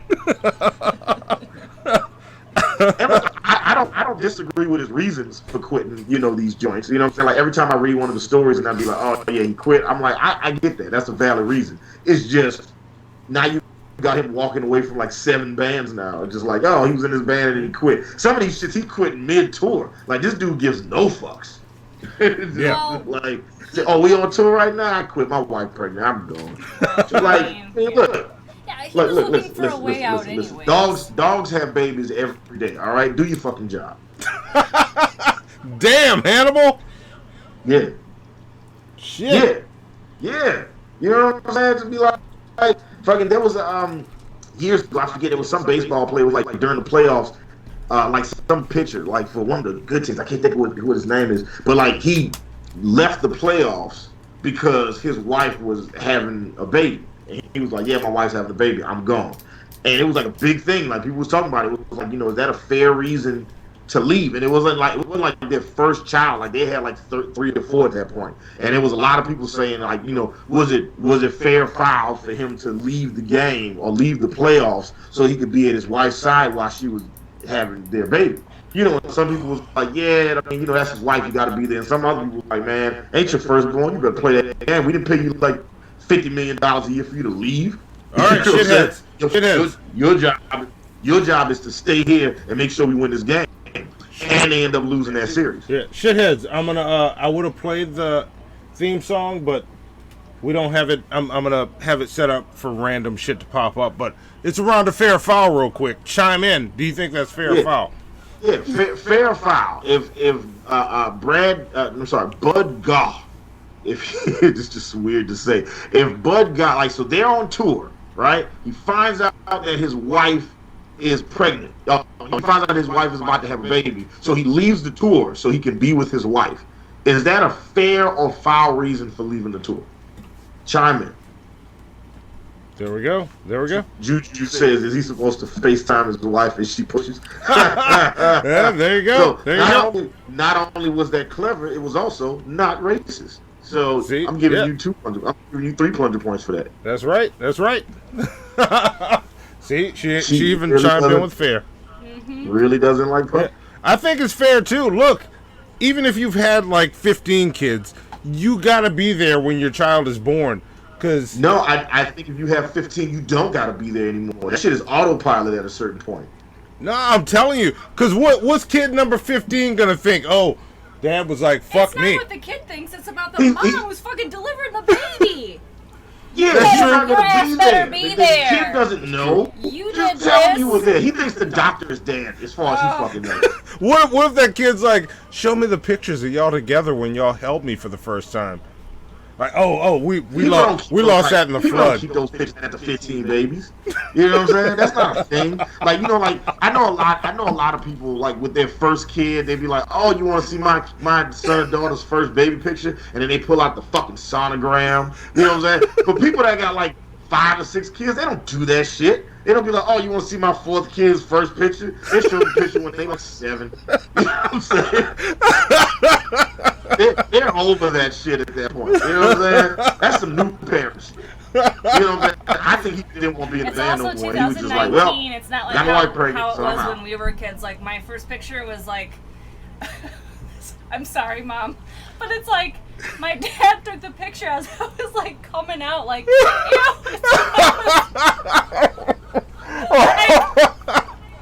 I didn't want to see that part of you, Mom, but I saw it. Ah, so gross. Yeah, I mean, that was the 80s, so like, Dad was there and he had the camera on. Yeah, it's like, oh, look, I'm going to get the shot of the baby coming out. Wait, like, what? Does she have a beard? No. I'm just saying, look at these. Almost all the women in the chat, you know, it's just like they think it's fair. Like, is it fair for him to leave the tour? Everybody's saying fair. Like Juju B says fair. Live action animation, hey sis, she says fair. Destruction Inc. says fair. It's his kid. Luna says it's fair because she's a romantic. That's sweet, but no, fuck that. All right, like look, Humboldt. There you go. Humboldt Hipneck says foul. He knew ahead of time it could happen. He shouldn't have made the commitment. That's right. You made a commitment to the band, and now we got to get a brand new drummer who got to learn all your fucking parts because your ass decide, you know what I'm saying, to go shoot up your wife's club raw. Those parts aren't that hard to learn, anyways. Moving on. All right. Let's see what's next. That was, and like I have already figured out, like while talking to y'all, that I'm about to have the super unpopular opinion. We're about to go to September 28th, 1999, and talk about Right Back from the Long Beach Dub All-Stars. I like Kick Down. All right, that's it. Yeah. I gave this album a 3.6. I have no notes for this album. I gave this one a 3.6, and I thoroughly enjoyed this album. Like, actually, we agree, Hannibal. Kick Down is my favorite song from this album, too. That is the only 5-star song on this album. But I also, nope, there's 2 5-star songs, so I was looking for that one. That one and Cincy. Like, I love Cincy. Cincy's a great song. That song is awesome. And there's a lot of 4s. There are 2 2s. I don't like the new version of Saw Red, and New Sun is garbage. Why do we even have this song on the album? There's no reason for it. Stop. No, we don't need it. Get rid of it. Throw it away. How did all of these motherfuckers in this band go, this one, that one? Or how did the majority of them go, that one, keep it on there. That one belongs. They had to have something else sitting around somewhere else. Anything would have been better than that. Like, somebody farting in a public restroom sounds better than New Sun. New Sun's garbage. I must have been drunk when I gave it this B+ then. Yeah. Really? You like New Sun? I crossed out a C+ minus, and I gave it a B plus. Oh, that's Pass It On you're talking about. Oh. Yeah. Wait. New Sun. You gave it a B minus. Yeah, you must have been drunk. You must have been drunk. You're one of the people that approved it. See? We disagree. See, I told you. Maybe it's one of those things. It's one of those songs, and it's one of those albums that you definitely need to listen to it inebriated. Yeah, maybe. Well, so I had listened to it a couple of times after, a sabbatical. Many years have passed since I've listened to this album, and then Monty and I were hanging out on the porch last week, talking about our progress, and he was like, "Oh, I think Cincy is great," and I was like, "I hate that song." So I was like, "Okay, well, let me give it a few more listens, because maybe I missed something. Maybe I wasn't hearing what you were hearing." Yeah. But I just gave it a C overall as far as the album. Just average. Again, something to cling to. Yeah. My highest rated songs were Rosarito. Yeah, Rosarito. I like Rosarito. And that's like the basis of my Yahoo email account. Yeah. Just for FYI. Yeah. My Own Life was a C+. Yeah. New Sun I actually rated kind of high, but like I said, I think I was drunk. Yeah. Look, your opinion's your opinion. We can disagree. But my favorite song is Saw Red with Barrington. Really? You like that Saw Red? Yes, Okay. Explain. This is like full circle. So the original Saw Red, Brad Noel took Barrington Levy's lyrics, recycled them, and made this song. Okay. And so it was a nod to him, and so now there was an opportunity for, this artist to sing this song, but in his own style, and as well as acknowledge what Noel wrote. Okay. And it's much more mellow. It's not very punky ska like his version was. It's slower. It's not somber, but it's relaxed. Yeah. And it's a great way to kind of close out this album. It's almost lullaby-ish to me. And at the time, they put out this fantastic animated video. It doesn't exist anywhere on the web. I've looked for it millions of times because it was like a 3D animated film. And there was this one point where it like scans up to the moon, and I was going to get that tattooed, but because it doesn't exist, it's only in my mind's eye. So that's my favorite song. That's the story on that. All right. C overall. See, and that story brings me to wanting to start some shit, because I like that story and it adds more meaning to the song, but to me the song itself still stands as what it is to me. Knowing that story, it makes me enjoy it more. But the song itself is still kind of subpar. And I like Barrington Levy. But I think the song still falls in that kind of subpar category. It's just, But, alright. I can see liking it more knowing that story. Mm-hmm. And I do like it more knowing that story, but still, I'm sticking with my 2 on Saw Red. 2. Yes, 2. Jesus. Yes. Hannibal, you got any more to add, or was the only thing you had to add? I don't have no. The only notes I had for this album was they had a 10-piece band. Okay. Period. Okay. Well, there we go. That's all you had. That was it. Like I said, everything, all the notes I had, Emily is got it. She's on fire. She's firing on 100 cylinders right now. So it's awesome. All right. Well, Can I? Huh? Yes. Emily wants to run to the bathroom. Go ahead. I don't want to pee in a cup. Yes. I got you. There we go. Come on through. All right. Look at that. That's how a shit show works. And there you go.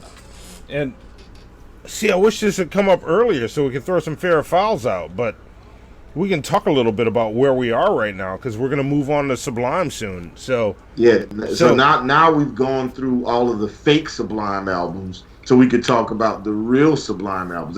And we didn't talk about what is it, the Long Beach Short Bus. So we didn't include Long Beach Short Bus music into Wait, I didn't know about Long Beach Short Bus. Tell me more. Ooh. Tell me more. Bud Goff. When he left the band. Stop me if you've heard this one before. All right. when Brad Goff left the band. No, when he left this band, he actually left it for good reason because he was like, yeah, they have a very strict no drug policy. Niggas was doing drugs, so he left. I get it. I'm not mad at all. I'm not at all mad at that shit.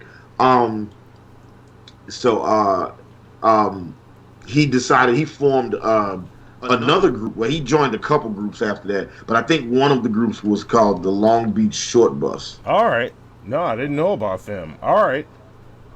Yeah, I would definitely check them out.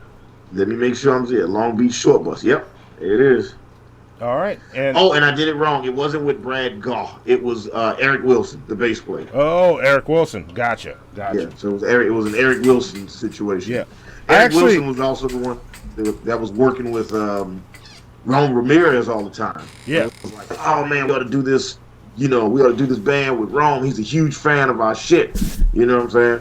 Yeah. And then, Brad Goff was like, no, I'm not feeling it. I'm leaving mid-tour. Yeah, I actually saw Long Beach Dub All-Stars at Tipitina's right before Right Back came out, which was a really fun time. So I was about to make fun. And I was about to tease them about performing at Tipitina's, but I've seen some big bands or some big acts do Tipitina's before. So I was like, I think about it, such a small venue. Like one of the first concerts I ever did.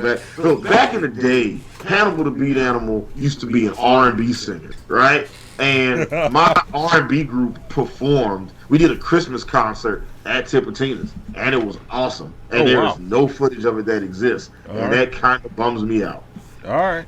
See, and I'm glad you said that on the shit show, because I will talk to random people and they will always gets to it when they're talking and I'm like, hey, yeah, shit show can do this and maybe Hannibal can rap something. I'm like, he's not a fucking rapper. Yeah, I get people ask me all the time. It was like, do you rap or something? I said, so you want to know if Hannibal the Beat Animal raps? Okay, real progressive thinking there. I like the way you. Okay, no, I don't rap. I wish I could though. I feel like I got the performance, I got the look and the stage presence, all that shit. It'd be dope, but I got no bars. Yeah, you know what I'm saying? Yeah. I'm like a white collar prison, no bars. I see what you did. No bars. Yeah. Yeah. Look, it was either white collar prison or a T-Mobile service. So either or. All right. Yeah, Luna. I wasn't like Jodeci. But we did, man, it's so random. We actually did a show. We opened up for Carl Thomas back when he was a relevant thing, and we performed Jodeci's "Come and Talk to Me" as a cover at that show. And it was terrible. We did an awful job at that show. Like, it was not a good show. It was a terrible. Like, I cannot understate how bad the show was. After the show, they introduced us to Carl Thomas, and it was like, it was like, hey, Carl Thomas, this is the name of this group, which I won't say on this show. And it was like, yeah, these are the guys that opened for you. And he was like, sheesh. Oh. And it walked off. Yeah. GGP hit us with a nickel chat. Yes. What is that? What is that emoji? Is that beer? Is that cheese? Oh, and we got a Streamlabs. But hopefully it's both. And it's from Hoosier Atheist. Hang on, I can read it real quick. I gotta put my glasses on. I got it. He said, sorry I'm late, but let's take it from the top and make this shit right. There we go. Look, Hoosier Atheist, you were right on fucking time. I thought you had picked up like binoculars there, like opera. No, I felt like an old man because I can't see this shit. See what it says over there. Yeah. So yeah, Hoosier Atheist is here. Now it's time, people. We are about to go back to. We're about to hit the band that the episode's about. We are going to July 30th, 1996, when the self-titled Sublime album came out, with singles such as What I Got, The Wrong Way, Santeria, Doing Time. I think those were the only four that came off that album. But those were the big ones for them. Mm-hmm. And this album, and I'll just keep my fucking momentum going on this. Is this where my origin story comes in? I mean, you can tell it after this. Yes, Okay, yes, okay. yes. We'll go me, then Hannibal, then we'll hit you. Okay. That way you can tell your story. Okay. This is my highest rated of all the Sublime albums. This is my absolute favorite Sublime album. This one clocks in at a 4.6 with, like, Garden Grove, What I Got I Mentioned, Wrong Way, Same in the End, I fucking love, Santeria, Jailhouse is one of my favorites, The Ballad of Johnny Butt, Get Ready, Caress Me Down, What I Got, Doing Time, and then nothing on this album really goes below a 4. This album just, I could listen to this top to bottom and never skip a track. I fucking love this self-titled album. They found the formula, hit it, and then Brad had to fuck up and go and die on us.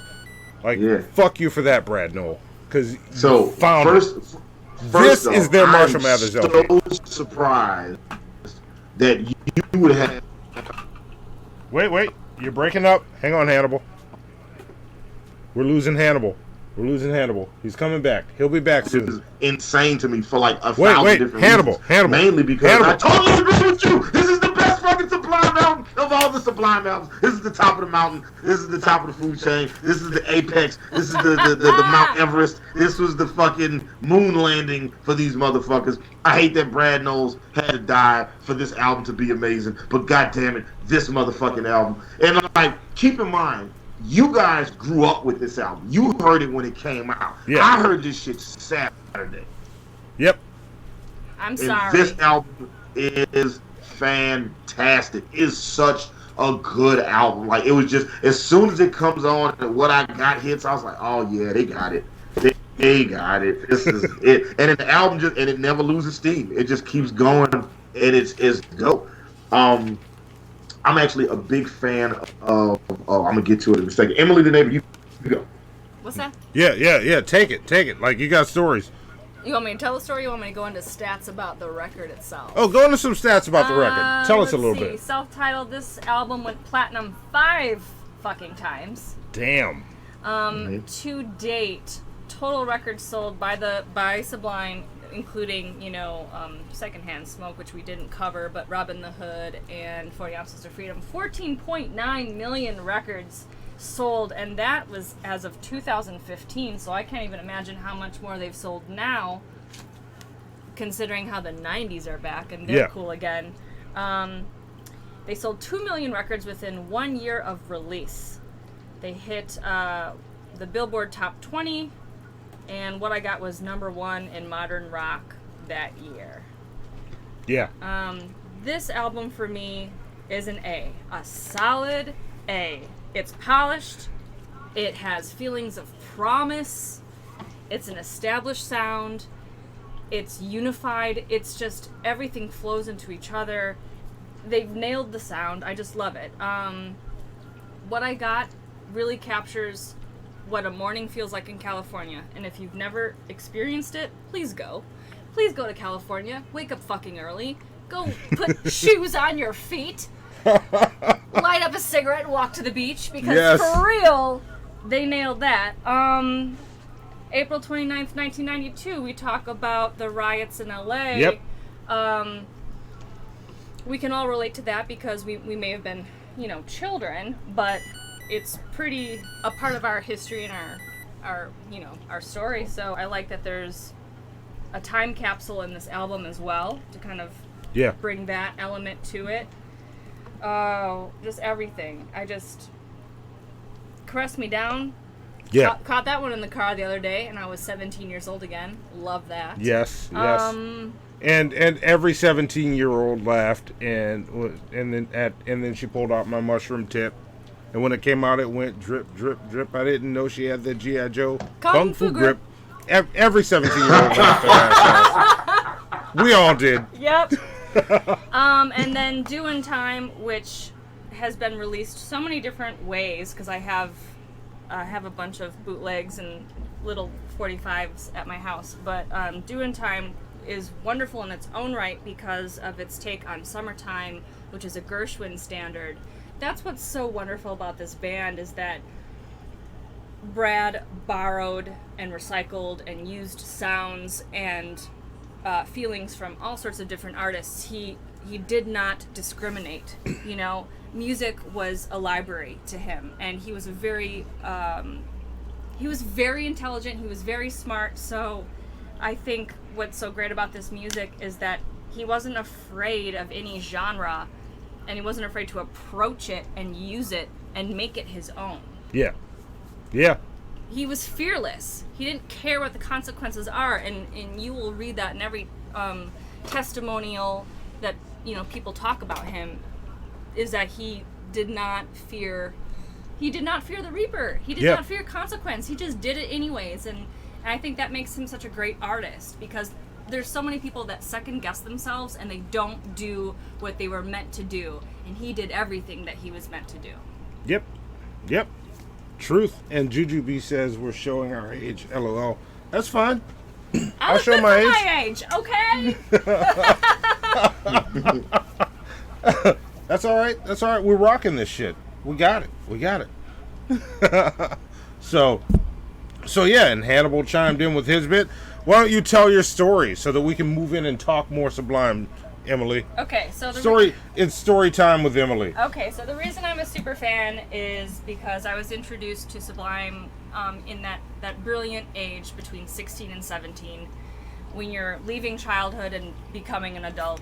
So you're starting to make your own choices, and you know, there's the freedom there, there's a hope, there's an optimism, and this is when I discovered that band, and when I was obsessed. I mean, Monty knows this. I've been looking for my stickers from Hot Topic for like the last 6 weeks, because I bought every sticker that they made for Sublime, because I had to have everything that was ever produced. I had to have every record, every bootleg, every poster, everything.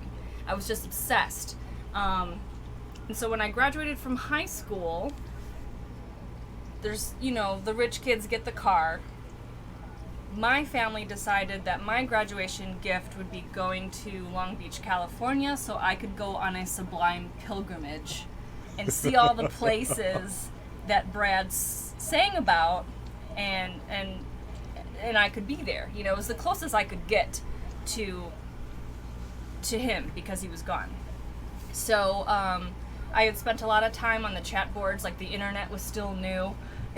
So people were getting together and talking about the band, and I met a lot of people from that inner circle that said, if you're coming to Long Beach, you need to go here, here, and here, but most importantly, you need to call Brad's dad, Jim, and ask if you can hang out.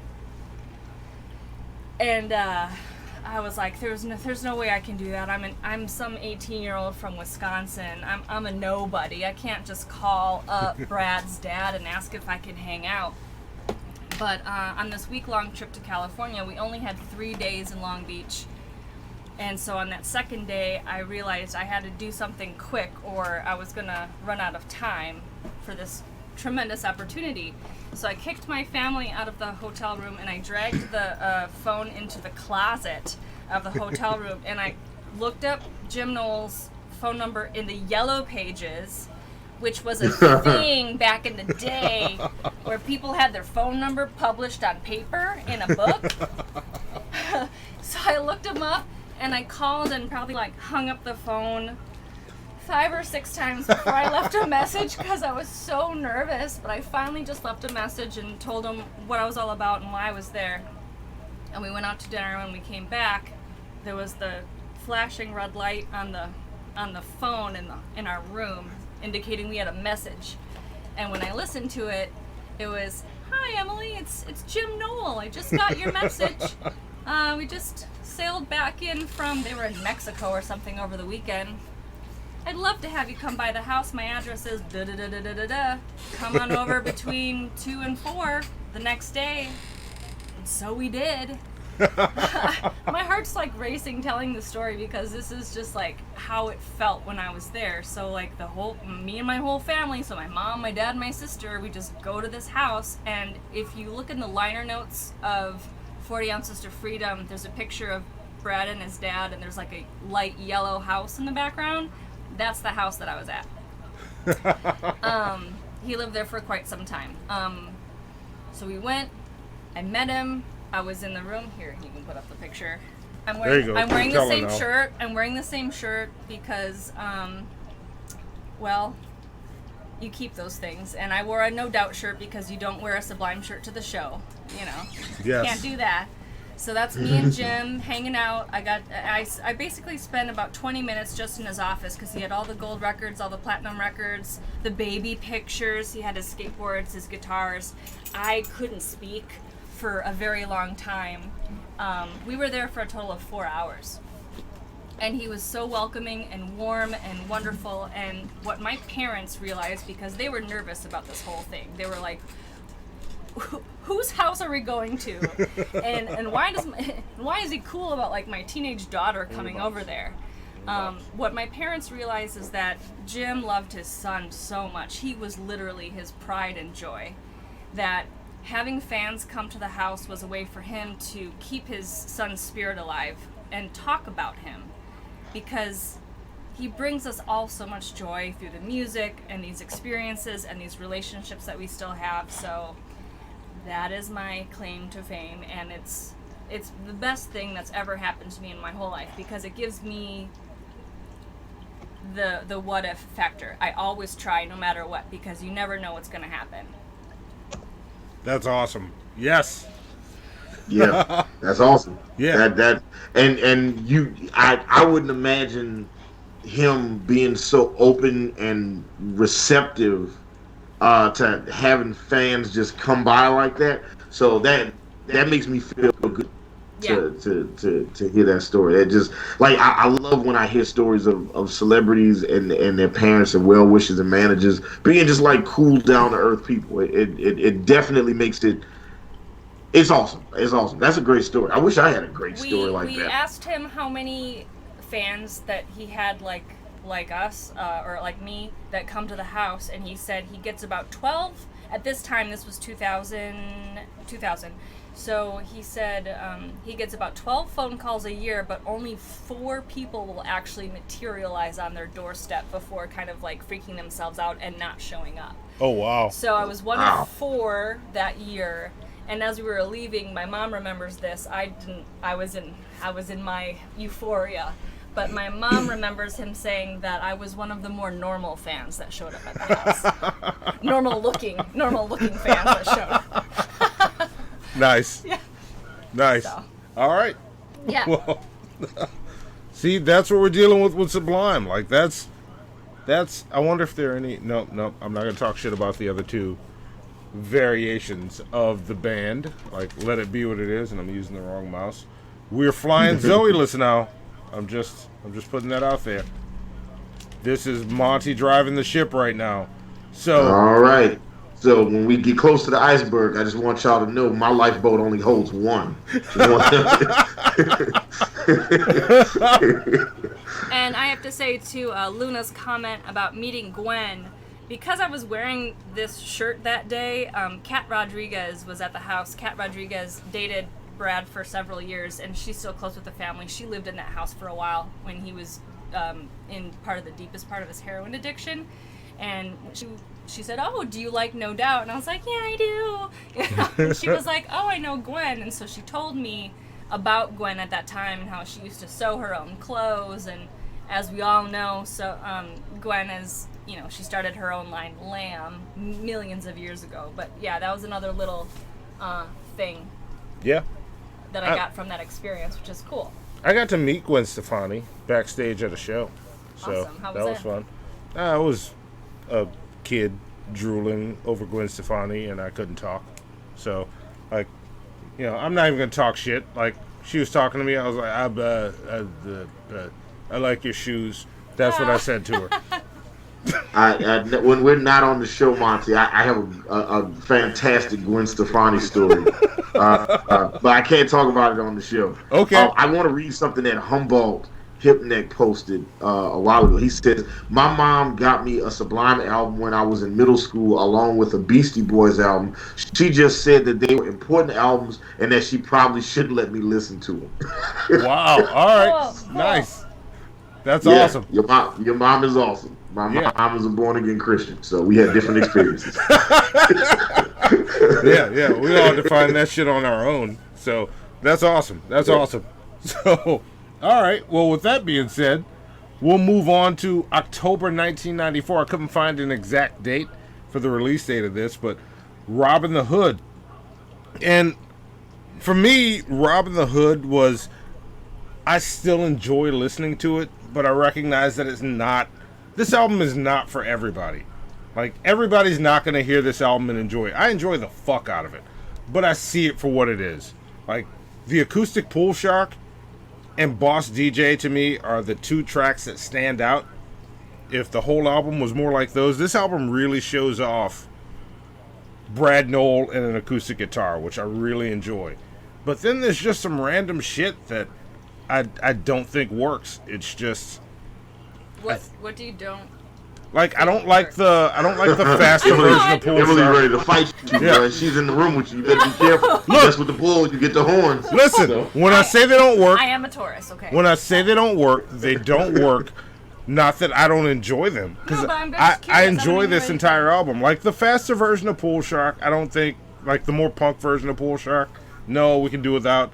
Cisco Kid rambles on and goes nowhere. As much as I enjoy the fuck out of that, it just rambles on. It's like, what the fuck are we doing? I gave that a 5.5. Really? Yes, I did. You're grading on feelings. I also really like Cisco Kid, but I also like Pool Shark. It was one of Brad's favorite songs I like on the that album. acoustic version of Pool Shark. Yes, for sure. Yeah, the acoustic version of Pool Shark is my favorite on this album. That song is incredible. They did a lot of, dichotomous songs where they would do one fast and one slow, and I think that shows you the two sides of a person when they're sober and when they're on something. Like, there's always going to be two sides of you. There's the person, that is your true self, and then there's your alter ego when you have chemicals. And I think that's what those two songs are. There's Pool Shark, the fast punky version. That's like, I'm on speed and I'm on heroin and I'm gonna like go and do all these things. And then there's the acoustic Pool Shark where you're like, if I keep doing this, I'm gonna die, and I know I'm gonna die. Yeah. Like, that song was... I'm battling it, so I can only talk about it. Yeah, that song is so real. And this is where we also get my favorite version of Saw Red. This is awesome, but it's not as good as far as Gwen Stefani collabs. It was what was the song? Oh my god, the one that Brad Knoll's on the No Doubt album. I know which one you're talking about. I'm blanking on it because I should have listened to that before this. The No Doubt Brad Knoll Gwen Stefani collab was better than Saw Red, but Saw Red Does anyone in the chat remember what it is amazing. I can't remember the name of it. And I remember Gwen Stefani, I saw an interview with her telling the story where she's like, he shows up and he's just kind of fucking around, and she's like, what are you going to do? And he listens for a bit, and he's like, all right, leave me alone for a bit. He goes in and writes his verse real quick and then comes in and then just fucking kills it. So, but yeah, this album falls kind of low. Like, and if you look at, like, I ended up giving this what is my grade on this altogether? I gave it a 3.6. That's kind of low. Yeah. Ooh, Monty with the controversial opinion on this album. That's a B minus. You gonna take that, Emily? You gonna just let Monty just shit all on Robbin the Hood? Cause you just shitted on it. You shitted on this album just now, Monty. I don't know if you realize. I did not shit on this album. You just shit on this album. This album 3.6. You just shit on it. This album is made for fans of Sublime. For sure. That's who this is for. So it's a 3.6. This isn't for everybody. If you've never heard Sublime before, you cannot pop in Robbin the Hood and go, oh my god, that was a great album. Or Hannibal. Did you think that? No, I'm actually fucking with you. I actually agree with you. I wasn't a big fan of this album. But to be fair, I don't want Emily to fuck me up. Right? Even though I'm out, even though I'm a million miles away right now. You know what I'm saying? When I first listened to 40 Ounces of Freedom, and I actually listened to 40 Ounces of Freedom for probably 3 times. Not on purpose though. Like it happened by accident. And then I only listened to this album once. When I first was listening to these albums, I didn't understand what Sublime was. Like, you gotta, and look at it from my perspective. I've never heard Sublime before. So I pop in these albums, I put on 40 Ounces of Freedom. It came out in 1992, and I'm listening to the shit, and I'm like, I don't know what the fuck I'm listening to. There's some rap shit over here, there's some rock shit over here, there's some punk shit, there's some ska shit, it's just all over the place. It's a giant clusterfuck. It's a bunch of demos that got thrown together and called an album. Yeah. I didn't understand what it was. And then I listened to this album, and it was slightly more polished than the last one. And then when I got to the actual self-titled Sublime album, I was like, oh, I get it now. And then as I listened to Long Beach Allstars and Sublime with Rome, then I totally understand it. So now when I go backwards and listen to them, and I'm curious to see how I feel about this album when I listen to it a second time. So I've only listened to it the one time. And when I listened to it, I was just like, all right. I didn't understand what it was. So when I listen back to it, I'm probably going to be like, all right, cool. And that's part of the reason that I didn't grade the albums the way you guys did. Yeah. Also, the car accident. So once again, I'm going to go ahead and drop the link to my GoFundMe Port Hannibal in there. And also, Humboldt Hipneck said it was total hate. Thank you. Yes. Thank you. Yes, you don't even know me, so don't hate me. Yep, that's the. Thank you for reminding me. And and Stand By Your Van was another one of those. That one came out after Brad died. Like that was Stand By Your Van was also amazing, but it's the same type of shit. It's made for fans. You have to be a fan already for this to be great. And if you're not, like, somebody off the street, hey, check out Sublime. You hand them Robbin the Hood. You're like, what the fuck did you give me? They're going to walk away thinking Sublime is trash. I don't know about that. No. I mean, I know, with no context, if somebody just, like, and you got to think about it from the perspective of if you only listen to, like most people... Like I think we all have like our primary genre of music. Like this is the genre we listen to the most, and then we got like this is our secondary genre that we listen to like a bunch. And it's like the genre you listen to the most, you're gonna be extra nitpicky about. Like you're gonna notice all the details. You're gonna criticize the album art, the liner notes. You're gonna criticize the mixing, the writing, like everything. It's like I didn't like the way they laid this harmony down on this album. Like when you listen to your primary genre, you like dig deep into it, and then like your secondary genre, you get sort of deep into it, but not as deep. But then every other genre is just if I hear something I like, I'll listen to it. Otherwise, I don't. Yeah. And this is one of those albums where if this isn't your primary genre of music, and I don't really know how it can be because it's like it's a fusion genre. Yeah. I don't really know like if a person off the street who's never heard of Sublime before could listen to this album and love this album. And look, let me piggyback off that. This album, and this is just me. I'm planting a seed for future listens of this episode of the shit show. Robbin the Hood is like this episode of the shit show. This is for fans of the shit show. Oh, for real? Because we already lost DM Dubois. He was like, I'm not into this shit. Yeah, I wouldn't recommend this episode to someone new coming to the shit show, but if you're a fan of the shit show, this episode will build and get more and more entertaining as we go through. This is for people that like us already. This is for y'all. Like, we're just talking shit. We got Emily, we got a shithead in studio. So that's what Robbin the Hood is. It's good, but it's good if you know the band. But I was grading it based on its standalone ability. How well, like, if somebody that didn't know this picks it up, would they want to pick up more? And I think the answer is no most of the time on Robbin the Hood. The answer is yes, because this was the first Sublime album I ever bought. And that plays into what Hannibal said, though. Yeah. So I've listened to this album more times than any of the other albums that have been put out. I give this album an overall rating of a B+. Oh. Yes, I do. I do. Damn. I okay. do. some of my notes that I wrote here. Well, this is the sophomore album, so your sophomore album usually is kind of not as good as like your first. It was self-recorded and self-produced, which I thought was super interesting.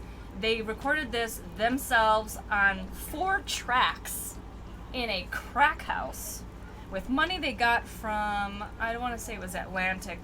It might have been Atlantic. They didn't sign them, obviously, but they got some seed money from them, and that's especially if once they spend all that money on crack. No, but they took that money and they produced this album themselves. They also distributed it themselves. How many records? 2,000 copies in 2 weeks.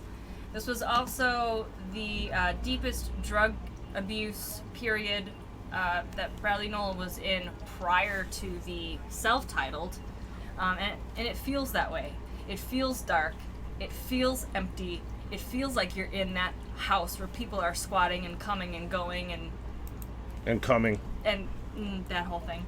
But I mean, it feels raw and it feels cold. It's an outlier of an album. I feel like there's an emotional response here, and it's a very artistic expression through self-produced sound and production. This album for me was a discovery period during the highs and the lows that Brad was experiencing as an artist. So you have these dubs, you have these loops, you have the Raleigh soliloquies, which were really interesting. Those are great. He was what's the word I'm looking for? Schizophrenic, and he was living in a halfway house. He's making a fucking commercial. And yeah. You went for a line drawing and you fucked up. You know, like, those are interesting in themselves to kind of provide levity to the material, because the material itself is kind of dark. You've got this incredible artist trying to write music, but he's battling this horrible drug addiction. So there's a lot going on in this album, and that's why I think I love it so much. Especially if you've ever been close to someone that's had a problem, you have more of an emotional tie to these feelings. And for me, I do. What else did I have to say? Step and Razor, it's a cover from Falling Idols.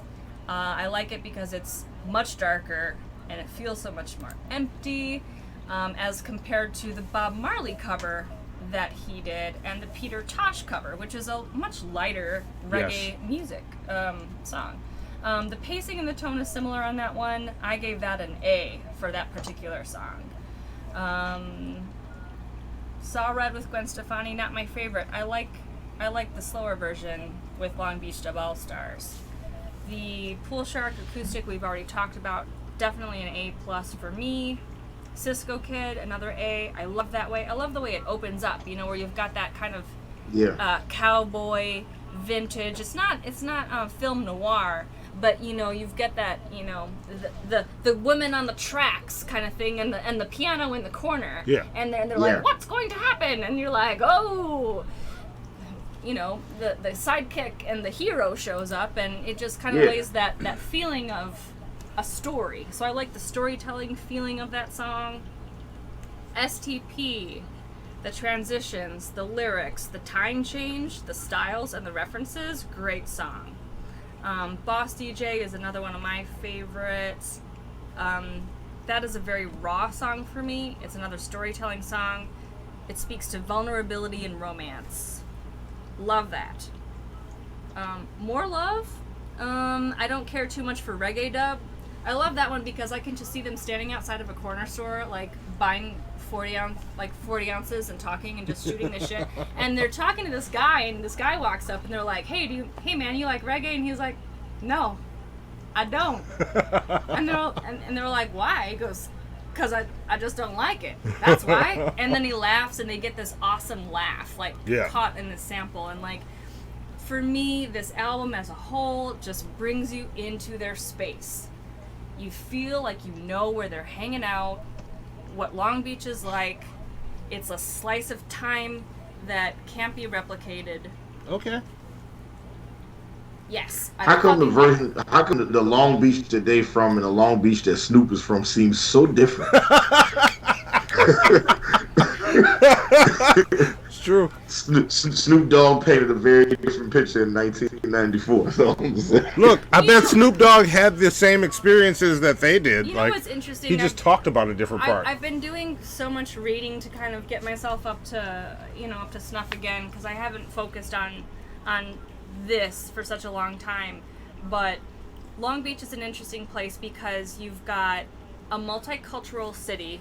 It's small enough to still feel big. It's, I would say, kind of like New Orleans as far as like maybe population, where we're a small city, but we're still considered, big enough to be on a map somewhere. Yeah. But you've got all sorts of cultures blending together, and they talked about how they would play shows in gang territories, and how gangs would show up. But they'd be like, no, we like this band, it's cool, you can play. Yeah. So they bridged a lot of different socioeconomic barriers. And I think that's why you get all these different sounds and all these different feelings and all these different atmospheric kind of moods. Because they didn't just stay on, in Fremont Beach, where Brad lived. His dad was pretty well to do. They were everywhere. There was no walls keeping this band out of anywhere. And that's why they reached so many people. Yeah. No, I can see that. And that's one of the things I like about Sublime. That's one of the things I love, and I won't even call it a problem with this album, because I agree. I like the way you laid it out, and that's a fucking beautiful picture you painted this album, which is what it is. This is, for a fan, this is an amazing album. I remember all of their albums were in heavy rotation. I had bootleg shit. This was back when the Mushroom was the place to get music. I had all kinds of Sublime shit, but I think this is for fans, or if this is what the type of stuff you're into already. Yeah. And that's how I judged it. So, but with that being said, we got one more album to hit, which is 40 Ounces to Freedom. So wait. Yes. And 40 Ounces to Freedom is, I still enjoy the fuck out of this album. 40 Ounces to Freedom has some of my absolute favorite Sublime songs. And today, like out of nowhere, 5446, Ball and Chain, and 5446 and Ball and Chain, I just caught the connection and why those two are combined. Like, that's fucking phenomenal. I still love that song. That's a 5-star song. Bad Fish, if you know the right people to call, or if they decide to ever put it on YouTube, you might find a video of Monty playing an acoustic guitar, singing Bad Fish at random open mics around New Orleans.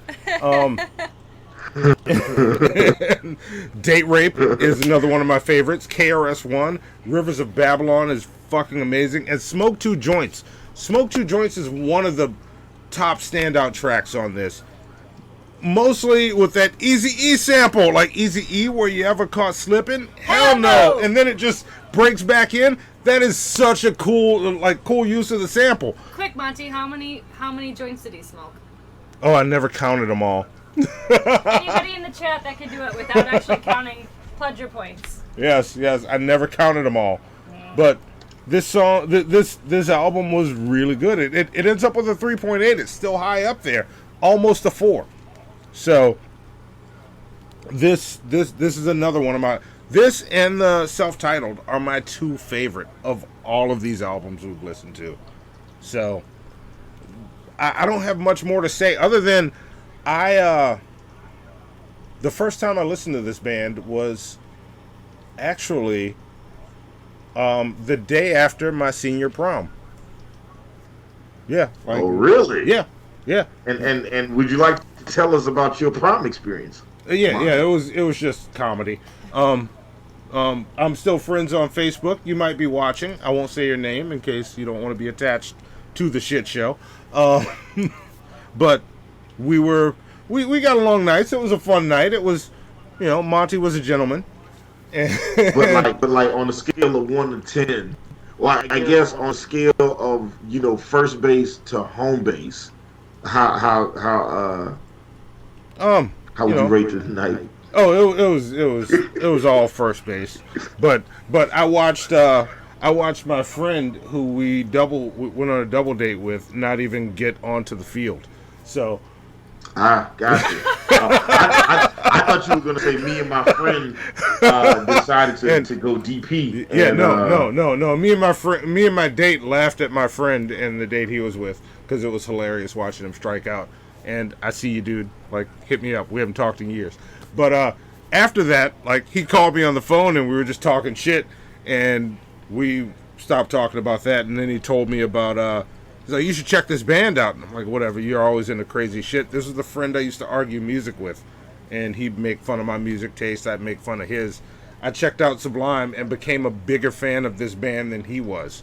40 Ounces to Freedom was that album that got me into Sublime, which makes me think I should probably rate it higher, but I think the self-titled album would have done a better job of getting me into them. So, there we go. 3.8, 40 Ounces to Freedom. Those are the standouts. And songs I didn't like as much, New Song and Hope. Didn't like as much. So, those are my least favorite on this album. Oh, I gave Hope an A. All right, see? We don't agree there. Yeah, well, I mean, I was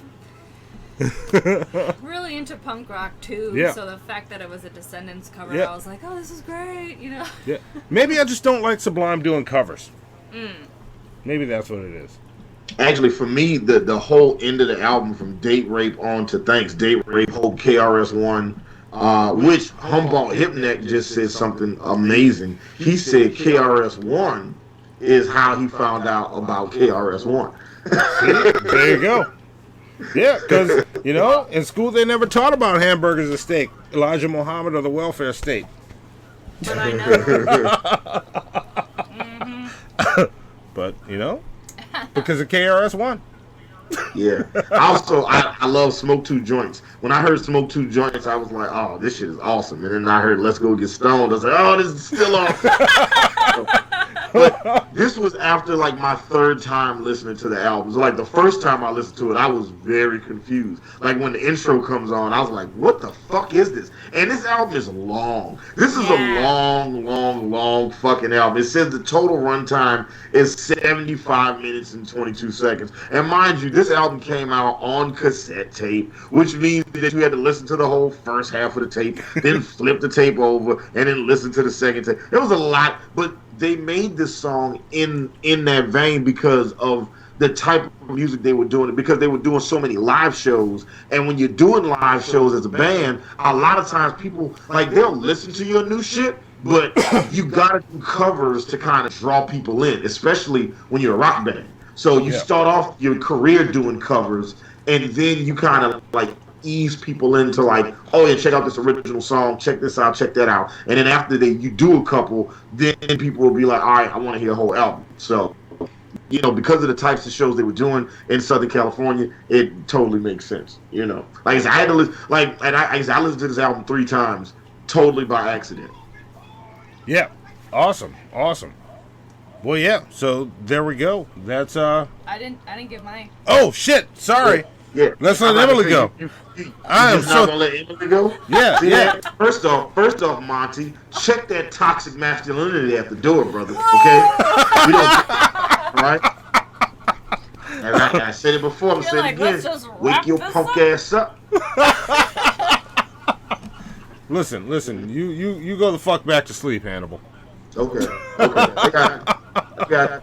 Yes, and I apologize, Emily. I fucked up. I thought we all went and we hit the end. I mean, I was commenting, but no. Yeah, that's true. That's true. That's my fault. That's my fault. We need to save the best for last. Yeah, you're the fan. You need to pull this. And yeah, I get it. I fucked up. Look, It's all right. Monty's the asshole. I take it. I give 40 Ounces to Freedom an A. An A overall. This should be in everybody's musical library, whether they're into this kind of music or not, because it's a staple, I think, in the American psyche moving forward. Waiting for My Ruka, great way to open. Slow, steady, kind of low. It's kind of like when you go into a movie theater and it's dark and you're like, what am I in for? And then you go, and the Sorry. lights go up really slow. You know, it's just kind of like, this is how we're gonna lay this out. The vocals and the singability of that song, I love. Then we go into 40 Ounces of Freedom. You've got these catchy lyrics, you've got all these samples happening. I feel like sampling doesn't happen as much as it did during this time because now you have to pay for everything. They were kind of doing this before they got caught, you know? Yeah. So and somebody Chuck D. Yeah, Chuck D from Public Enemy said that the way they used to make albums because of what how sampling laws worked back then, it was like they were allowed more creative liberties with what they used and how they used it. He was like, a lot of the albums that we made back then, there's no way you can make those albums nowadays because it's too much. You'd have to pay in clearances and just it would be impossible to make, like, for a band that wants to make an album like 40 Ounces of Freedom, you couldn't make that album in have to be rich 2019. As fuck. Yeah. And then that totally undermines the whole point of what this band was, is that they weren't rich as fuck. They were just, three guys trying to put some music out there. Yeah. So that's why I feel like this album's got to be in everybody's library, because you're never going to get an album like this ever again. It can't ever be done again. Smoke 2 joints, by the way, it's 16 joints and nobody got it, by the way. What I love about this is that it opens up with that sample from Reefer Madness. Yep. And anyone that's ever gone to college had a Reefer Madness poster in their dorm because you're like, I'm in college, but I'm still a rebel and I'm going to smoke weed too. Then we go into We're Only Gonna Die for Our Arrogance, which is a cover for Bad Religion. Yep. It's not as punky, thrashy, or raw, but I still like it. Then we go to Don't Push. Amazing. Gave that one a B- personally. One of my favorite songs on this album is 5446 Ball and Chain, because you've got all these things coming together. You've got Jamaican covers, you've got a cover of Social Distortion, Toots and the Maytals, you've got porn samples happening, and then you have this story about marriage and children and romance. Yeah. And then what life actually becomes. So that's great. Then you go. Can we also just acknowledge the fact, just for a moment, that Date Rape was getting played on the radio? Can we just take a minute and just talk about how it was a different time, and the message of the song, like the message of the song and how it's delivered, and everything. It's dope, and it's amazing how, like, something that they wrote so long ago actually has significant social relevance today. Yep. But just remark at the moment that they made a song about date rape, about a dude that's like, oh, the only way I get pussy is by doing this, and then the chick at the end of the story, you know what I'm saying? It's like, you couldn't make that song and put that on the radio in 2019. No. There's no way. There is retribution at the end because he does go to jail and then he gets butt raped himself. But you can't get to the retribution because people will turn it off the minute he says, if it wasn't for date rape, I'd never get laid. Well, I actually had a customer in the car when that song came on. But she didn't know English, so it was all good. Just let that shit roll. When that song came out, they were super frustrated because they had recorded Date Rape 8 years prior to 40 Ounces to Freedom being released. So when it was getting all that radio play, they were just kind of like, we've done this song, we've played the song, like it's finally getting picked up now. So that wasn't a joyous moment for them. They were kind of like, when are we gonna make it? Was kind of their feeling there. Let's Go Get Stoned, another cover, and it was actually covered by Ray Charles at one point too, which just goes to show again the diversity of what they were plucking, their music from. So, like I said, no barriers. They went for everything. Then Scarlet Begonias is a Grateful Dead cover, and I fucking love that song, especially at the end when they go into the really quick lyrical lines about all the, PCP and all the different, and I could do it, but I've been drinking half a 40 now, so I'm not gonna do it. But that's one of my favorite, like, lyrical moments to just kind of spit out at a party because I've got it memorized. I'm almost done. Hold on one second, Emily the neighbor. Wait 1 second. Wait a minute. You Okay. said you were drinking half of 40. So carry the 2. Divide the. Do you need a visual? It's right here. Hold on. I got this. I might have had some liquid courage before the show too. 20. The answer. Anybody wants to know? Yeah. She drank a 20. She drank 20 ounces. Yeah. I almost had to use a lifeline on that one. I almost had to phone a friend. Yeah. Maybe a little extra too, but whatever. And then DJs, what I like about that album is they use a lot of repetitive lyrics that get carried through other albums. So on this particular song, there's the Lord have his grilled cheese lyric, which gets used a lot. And when interviewed, they said, well, where did that come from and what is that all about? That was just one of those band conversations where someone said, Lord have his grilled cheese, just kind of, but they'll never fess up to the origin of that line. Yeah. The other line in that song that I really like is from Psalm 118-22 from the King James Bible. And that was, the stone that the builder refused shall be the head cornerstone. Yeah. That's just like a powerful verse in general, saying that you might not be the prettiest girl on the block, or you might not be the strongest boy in town, but you have a purpose that will serve something so important. You just don't know what it is yet. That just speaks volumes to me. I've got 2 more notes, and then I think I'm done. All right, bring it on. What you got? I know I'm rambling. I'm like, what happened? Where they used the chorus from Tequila. Yes. Great fucking song. Mm-hmm. And then KRS-One, great song. Hope, another Descendants cover. I love that. Overall, the album didn't feel overproduced because it couldn't possibly be. Yeah. It was do-it-yourself, which was the entire kind of intent of this band, and that it was raw and relatable. Again, 30,000 copies in the first 2 years without a distributor. They only printed 1,000 copies at first, and these articles were super dated when they were printed, but they went platinum 5 times? I don't even know. Hold on. I don't even know. 40 Ounces to Freedom with platinum. I have it. I think it's twice. There we go. A million See? copies. They were like, oh, we're only gonna sell 1,000. Wrong-o. Yeah. So an A. There we go. If you don't have it, go buy it. Yeah, 40 Ounces to Freedom is worth a listen. That and the self-titled Sublime. I'll go right there and put that down. My 2 favorites, 40 Ounces to Freedom and the self-titled, and my least favorite is probably Sirens. I think I'm with y'all on that. Yeah. And that's Sublime with Rome. Sorry, Sublime with Rome. I know I tagged you in this shit on Twitter. Maybe you'll see it. Yeah. We'll still be at the show. Sirens.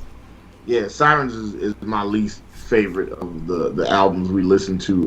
But I didn't like the second Long Beach Allstars album either. Oh, I'm with you on that. Yeah, I didn't either. That one was But yeah, the self-titled Sublime and Yours Truly, those are my 2 favorite. Now I feel like, again, I'm gonna say this again, I feel like the more I listen to Yours Truly, the more I'm probably gonna dislike it. But upon like the first listen, and there's certain songs that I had on repeat like over and over again. Look, I like Sublime with Rome's Yours Truly. I think they would be better if they just changed their name to something else. Agreed. Yeah. Just be another band. Just call yourself. Just be Humboldt Hipneck. You know what I'm saying? And then you guys be great. Yeah, that's the name you need to go with. Yes. So, that being said, we got to get Hannibal out to get himself repaired. So we gotta let me make sure we didn't. No, Jujubee was the last thing that came in. Okay, so yeah, let's wrap this shit show up. And Emily, do you have anything to say in closing? Thank you for having me on the show, and I hope I could be a guest again. Yes. This was Yes. awesome. Yes. It's always awesome when a shithead comes on and is a shitty or it would. No, we're all shitheads. You know what? We're all shitheads. So. I'm just glad I didn't crumble under pressure. I actually Yes. got out everything I wanted to say, and I didn't sound like a complete asshole. So that's great. Yeah. Yeah. No, you were awesome. This was great. I enjoyed this show. This was fun. Yeah, and the chat liked you as much as we did, which is awesome. They love the Emily facts. They love Emily facts more than they love Hannibal facts. I know. We're gonna bring you on just to give us the facts. Oh, right. Dumb and Dumber, I didn't realize you were in the chat. What's going on, homie? Yeah. I saw him earlier and I missed it. I was busy, taking over the producing job, so fucking up. But yeah, Hannibal, do you have anything else to say in closing before we? No, I ain't got no talking. I'm literally going to the emergency room right now. Like, I didn't want my car accident to stop me from doing the show, but I am actually in tremendous pain, so I'm going to go to the doctor right now. Y'all can't see it, but I've been shifting around in this chair this whole time. I'm like, fuck this shit, I can't get comfortable. Shit's trash. So yeah, I'm heading out to the hospital now. You guys enjoy your 40s. Yes. If you guys get a chance, I'm gonna go ahead and drop it. Check. If you can drop me a couple of dollars on GoFundMe, Hannibal the Beat Animal would greatly appreciate it. Like I said, this car couldn't have happened at the worst possible time. The irony is, I need $300 to pay the car insurance tomorrow. Which the irony is, the car insurance does not actually cover the accident, because I didn't know this, but the minute you start driving the rideshare services, and I keep saying the rideshare services, so I don't have to say which rideshare service I was on, but it doesn't matter. The minute you start driving the rideshare services, your insurance is null and void at that point. So now you're on their insurance. It's super weird. So it's like I was like, yeah, State Farm, I need to go take care of it. And they was like, ooh, you was doing what now? Yeah, we don't cover that. It's like, what you mean you don't cover that? What the fuck am I paying you for then? Oh no. Yep. That's how it works. Yeah. I told State Farm, like, I just heard this pimp tell his bitch, where's my money? Like, you ain't working for me, so where's my money? There you go. So learn a lot from these pimps. Yeah. Well, Hannibal, you get yourself better and call me from the waiting room. I'll be around. And the only other thing I have to say is patreon.com/5H1T. Join it. We will be doing a pop-up private show to make up for not doing a pre-show today because of all the technical issues that we still had a little bit of. That will be fixed soon. I can't wait till the new machine is sitting here. But thank you all for helping us get that. And check out Hannibal's GoFundMe. Help him out. He's an important part of the shit show. We got to keep Hannibal working. Let's do it. Thank you, shitheads. And we'll let Birdman take us out. I don't know what mics are going to mute, so I'll let you know when we're clear. Here we go. This was a shit show. Y'all finished or y'all done? I ain't got no more talking. Sweet Halloween in Collard Green.